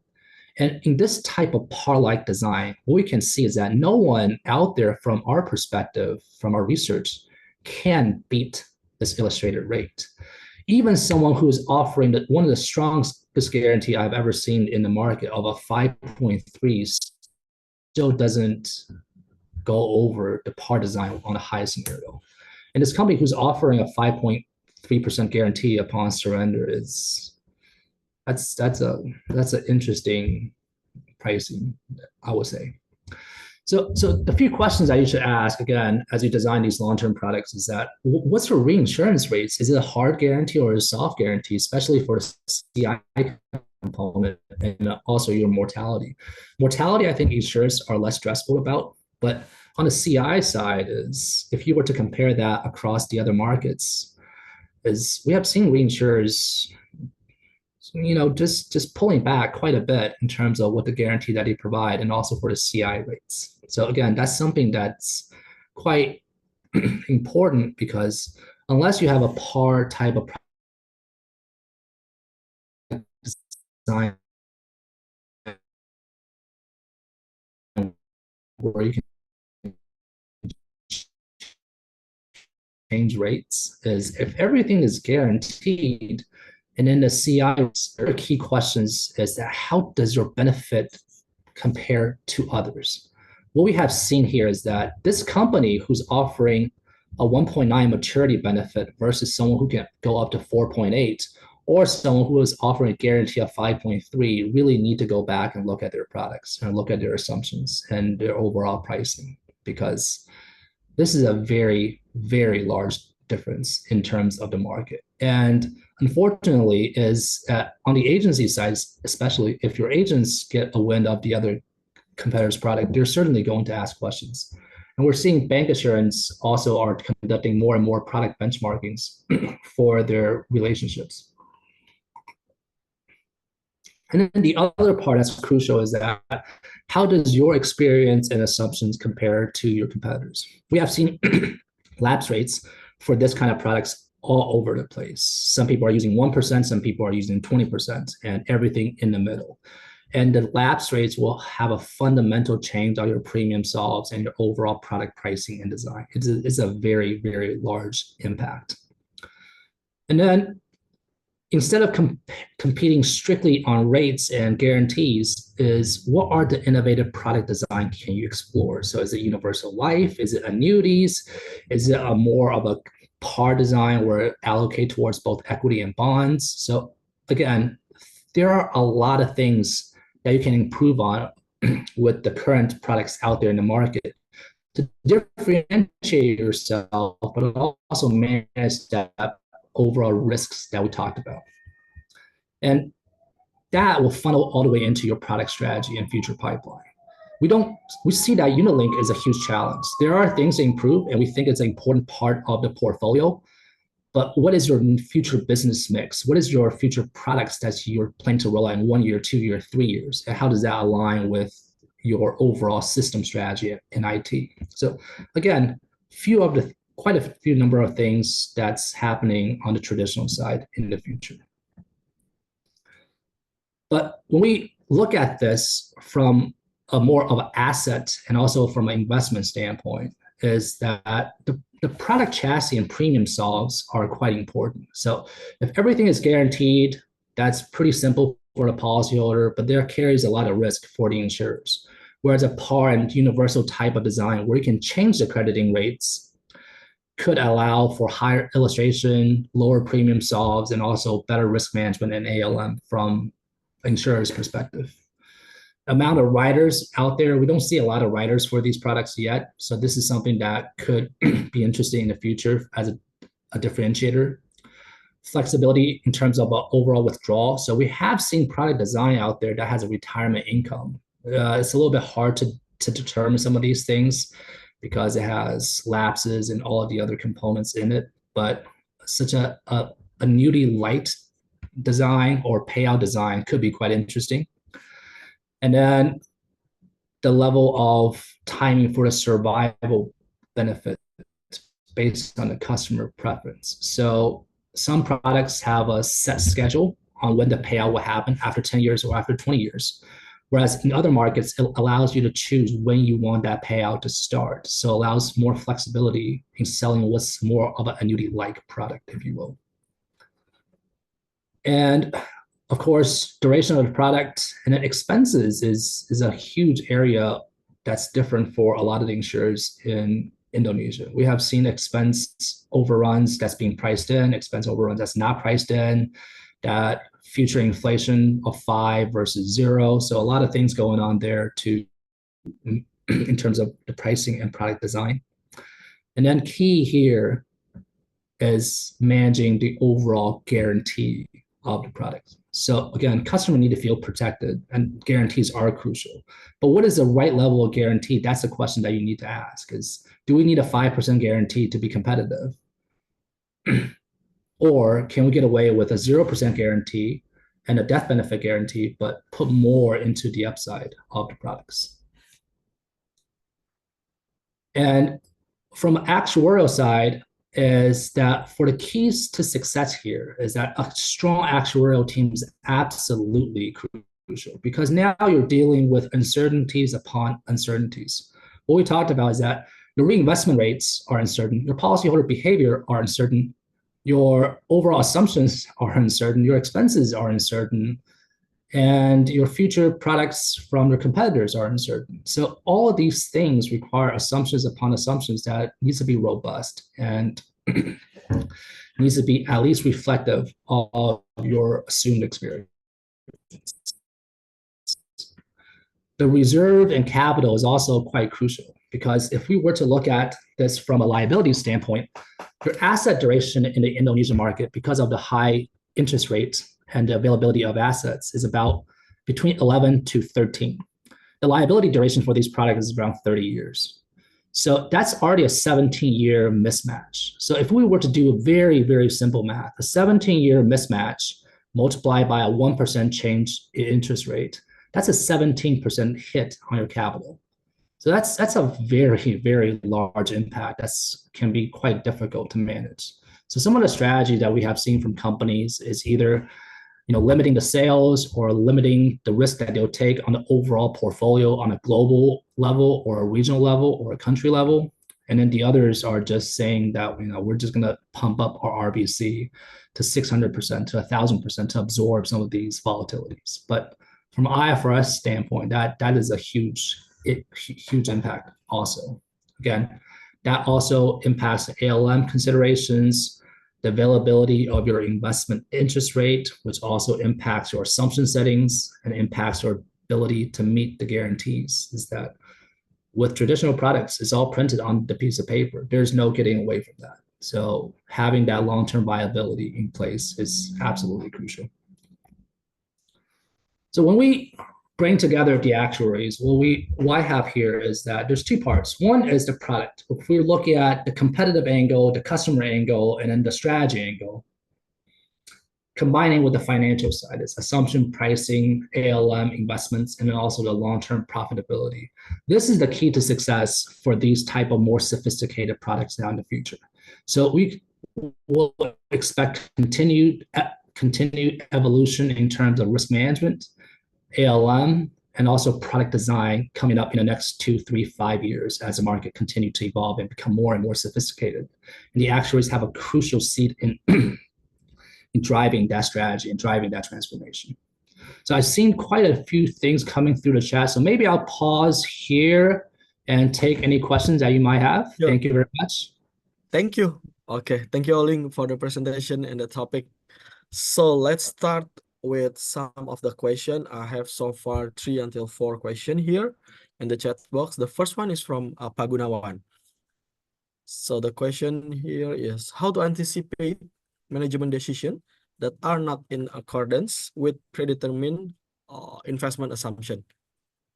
Okay, so as an actuary, especially. Yes, I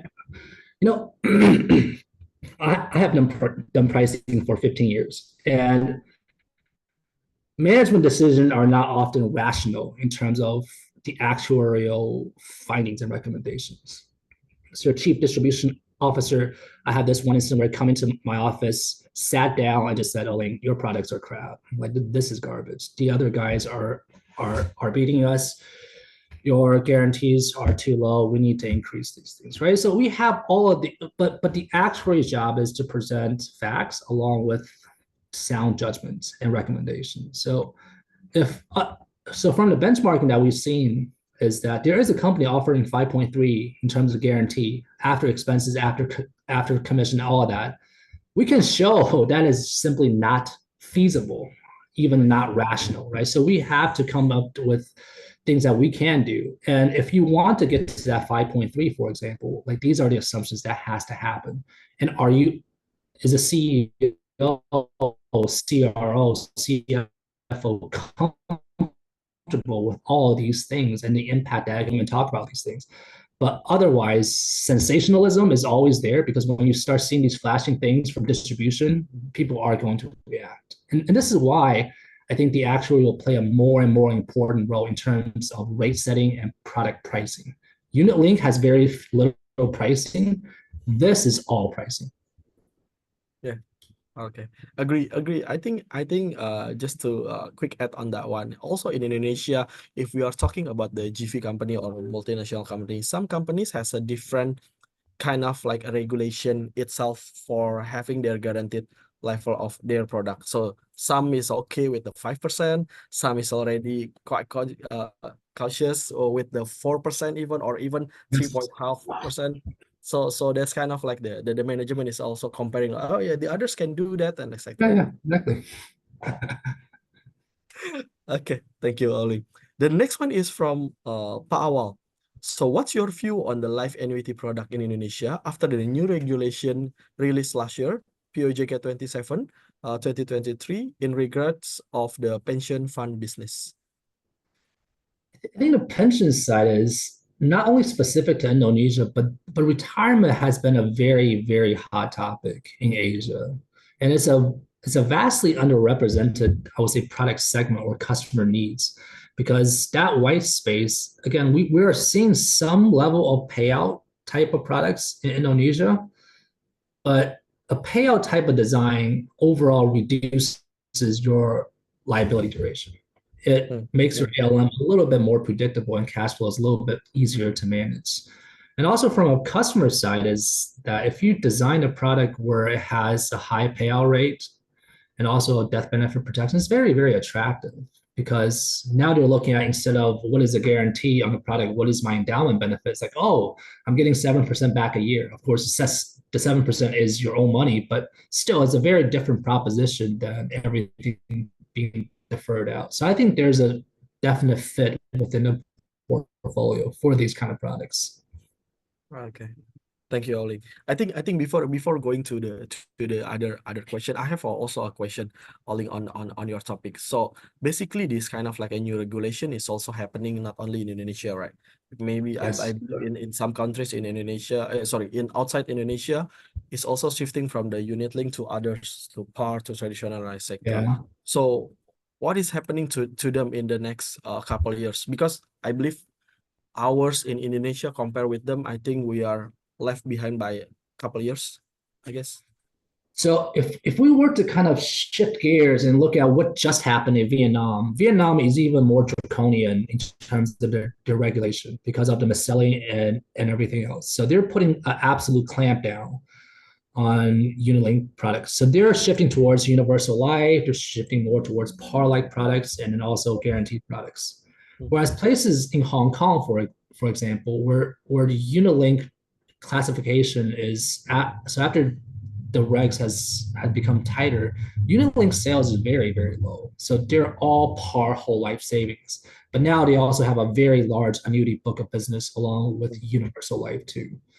So it's very similar to where Indonesian market will be going, in my opinion, in the next few years. It hasn't happened yet, but I know it's going to happen. If you take a look at in Singapore, when interest rate changed, this is public information, but Manulife and also Transamerica has indexed universal life out there in the market to deal with the universal life type of challenges that they have seen.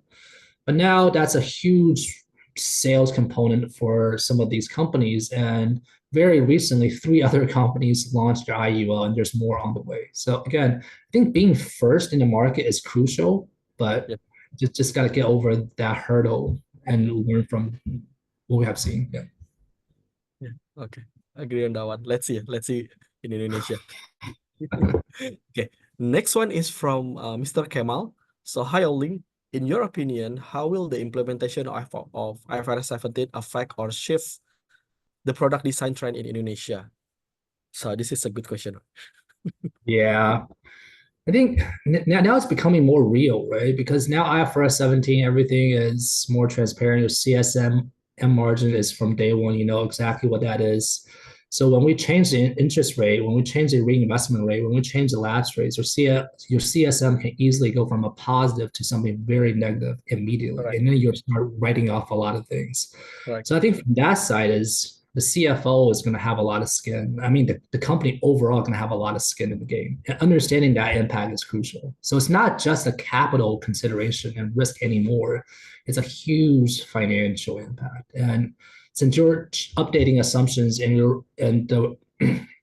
every single year for IFRS 17, those true ups can become very, very painful. So, And also, I believe in Indonesia, some of the companies is already starting to see the impact of the IFRS 17 where they kind of like create the new product.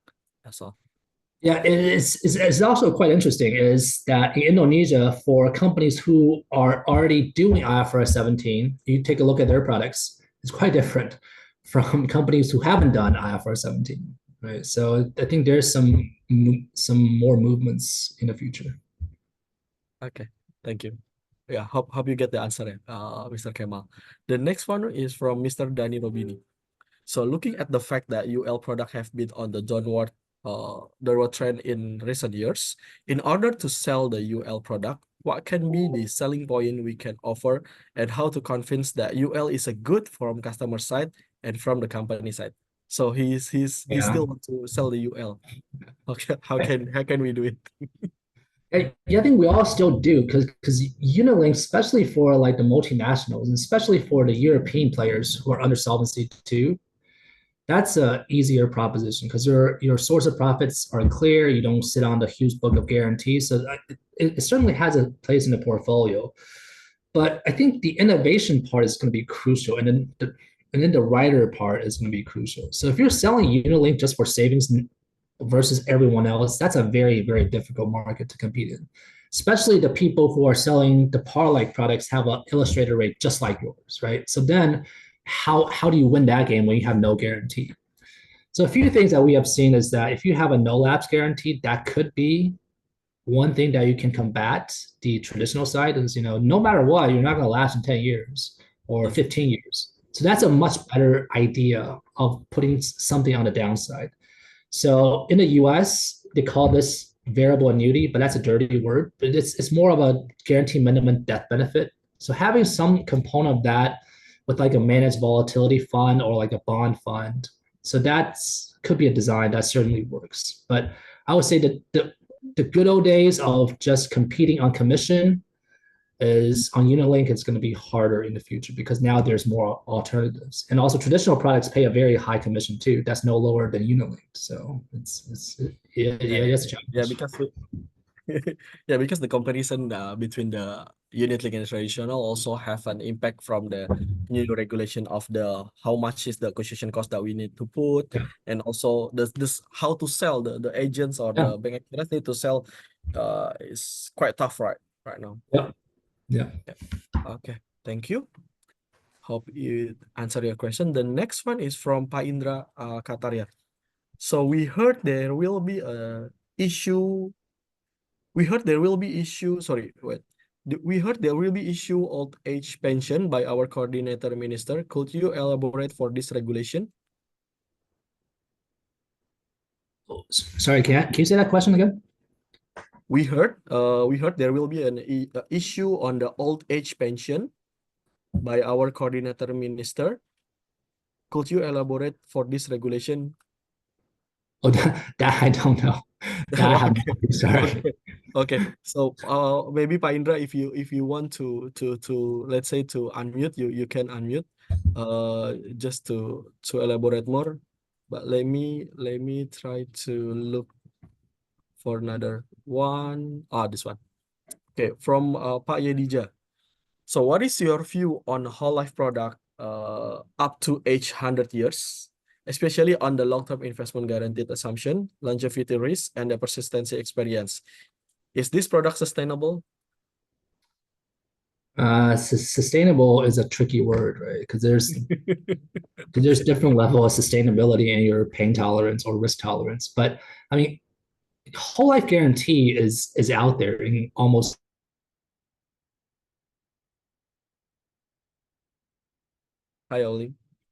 every market. I mean, that's just a fact. So from the issue here is how you're managing that guarantee and if you have any levers within that. If it's a age 100 mortality guarantee, I think it's a little bit easier, whereas an age 100 accumulation guarantee. So we've seen one company in Indonesia that basically takes away all of the, I would say, accumulation benefit or a huge amount of that. So if you surrender up to age 100, you get a lot less than what you have paid in, no matter what. But if you maintain the policy up to age 100, you get at least a meaningful death benefit. So in this case, the product is very much lab supported, seeing the death benefit. So that reduces some of the strain on your investments and your required break-even rate. So again, there are various things that you can do within a product design to make it work that make it less onerous on just purely getting that investment yields and able to make it a little bit more dynamic. So there are certain things that you can do. So even if we talk about this in the super developed markets in the US, where my products in Allianz is guaranteed up to age 120. That means the annuity payouts wouldn't stop until age 120. And in the US, investments duration, even a fixed income and in the structured stuff, is only out for 30 years. So you still have that problem on reinvestment rates. You still have that problem on the assets and ALM, but just how you manage and design needs to be sophisticated. And then also the policyholder behavior is absolutely crucial here. Yeah. Okay. Thank you. And also, if you heard that in Indonesia, we also have a new regulation related that it's more easier for us now to kind of like submit to the regulator for any type of product other than guaranteed product, other than a saving product that has cash value. So yeah, it's either everyone goes with the guaranteed product or kind of like a more simple product. Yep. Okay, wait a minute. I think that's all. Wait, I have one question, Oling, from you. So on this one, wait a minute. Oh, okay. So this one for the non-economic assumption itself. So this one is might be one of the key as your presentation going just now. And what's the result of the shifting from the other countries when this kind of like new regulation coming? So is it kind of like maybe such as the how about the labs, how about the increment of the reinsurance rate and etc. So I can share something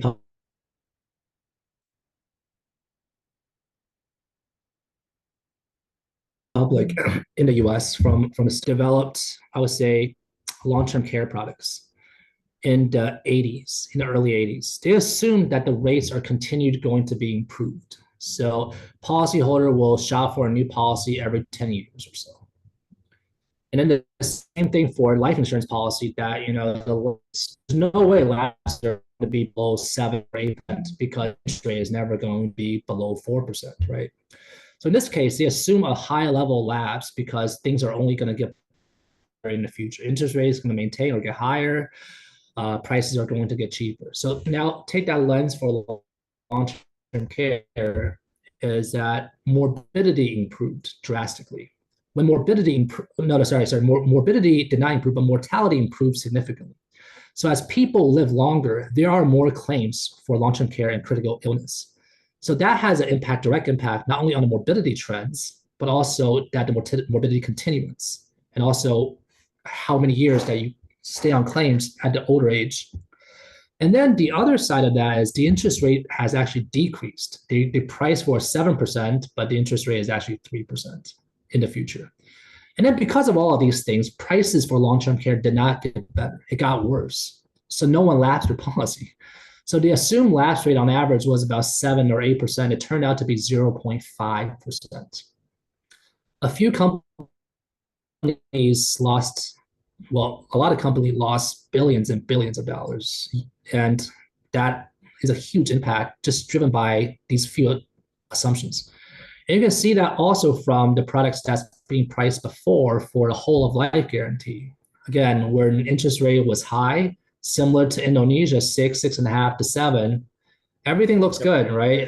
The lapses are going to continue to be high. But when no one lapses, that cost is going to be very, very different for these kind of products. So again, and this is why you have a lot of the enforced buyouts and the portfolio buyouts to the reinsurers because they want to get that off their books. So again, some of these things are worth considering because 30 years in from the 80s in 2010, 2020, when interest rates are low, when it's time to reinvest that premium, you went from a 6 to 7% yield to a 3 or 4% yield, that causes real genuine pain. So yeah, that's some of the lessons learned from the past. Okay, good. Sounds great. Thank you. So, Oling, I think this is the end of the session. So, if you have any kind of like closing remark for your topic or material, feel free, please. Thank you.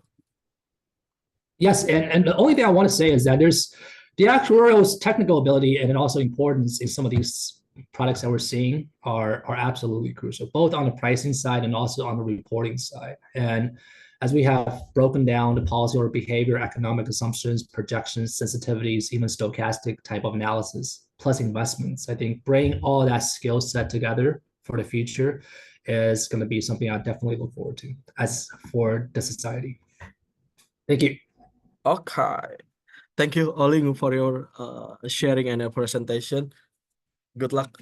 So, I think I will have some key takeaways from your presentation. So, first one is the one that you just mentioned, that by having this shifting in the Indonesia and also regulation, both for the actuarial, both from the reporting side and also the pricing side, is also important part in here. And also like definitely there's a certain movement happening in the market from the agency to bank assurance or agency to the other channel. But then we will need to go back to our each of the companies itself. What is the product strategy? What is the insurance strategy, and etc. And also some of the assumption is also having the important factor in here, such as the reinsurance side, as you mentioned, and also a design product. Especially whether you want to be unique one or kind of like following the other market and etc. And then also we need to see the current landscape of the market itself. And the last one is the product strategy of each of our company. Okay, thank you so much, Oling, for your time. Thank you very much, Danny, and thank you, everyone. Thank you. So next one, I think. Wait a minute. Okay, so because we have some problem with the MC with Larissa, I will just close the session. So before we are closing the session, I will say thank you to everyone that joined the GRS 2024. It's been a pleasure to have hear the session from all of our speakers today, and also if everyone is also joining the regional. So I think to every beginning, there's also an ending. So thank you for all of the expertise and also the knowledge that being shared. So we officially end the seminar, and we would like to invite you to have a photo session with the EO. So maybe the EO can help us. Mas Yosef, boleh dibantu? So I will ask the people here to join us with the photo session. And if everyone, jika ada yang, saya bahasa Indonesia ya boleh ya. Jika ada yang belum absen, silakan bisa klik link absennya, dan juga ada link survei juga di kolom chat. You can see on the chat column. Okay, so please, can you all of us open the camera? Thank you. Baik, belum semuanya open kamera. Ini ada 3 slide ya Pak Denny. Oke, sebentar nih. David, please. Siapa lagi yang masih belum? Ini ada udah open kamera tapi mukanya nggak muncul ya, background doang ya. Oke, silakan. Oke, baik. Baik, para peserta, mohon siap-siap. Saya mulai dalam hitungan ketiga. 1, 2, 3. Ini slide 1 ya Pak. Kita ada 4 slide. Next, slide kedua. Siap. 1, 2, 3. Oke. Slide ketiga. Ini lebih banyak orangnya nih kameranya nih. Slide terakhir. Oke. Baru kelihatan muka-mukanya ya, ini dari tadi mati semua kameranya nih. Iya. Baru pada muncul beberapa Pak. Oke, sudah semua Pak Denny. Terima kasih. Oke, sudah, terima kasih. Oke, dengan berakhirnya sesi foto hari ini, saya ucapkan terima kasih kepada para peserta seminar. thank you for all of the speaker here that still stay with us from the first session. Thank you for all the moderators. Thank you for the MC as well to Larissa, and thank you everyone for the participating on this seminar. And we will wait you for the next agenda or next event from the CPD team, which is the EIS ya, Indonesia Actuarial Summit in Semarang. Thank you semuanya. Terima kasih. Have a good day. Thank you. Everyone. Terima kasih. Thank you, Bye. everyone. Bye-bye.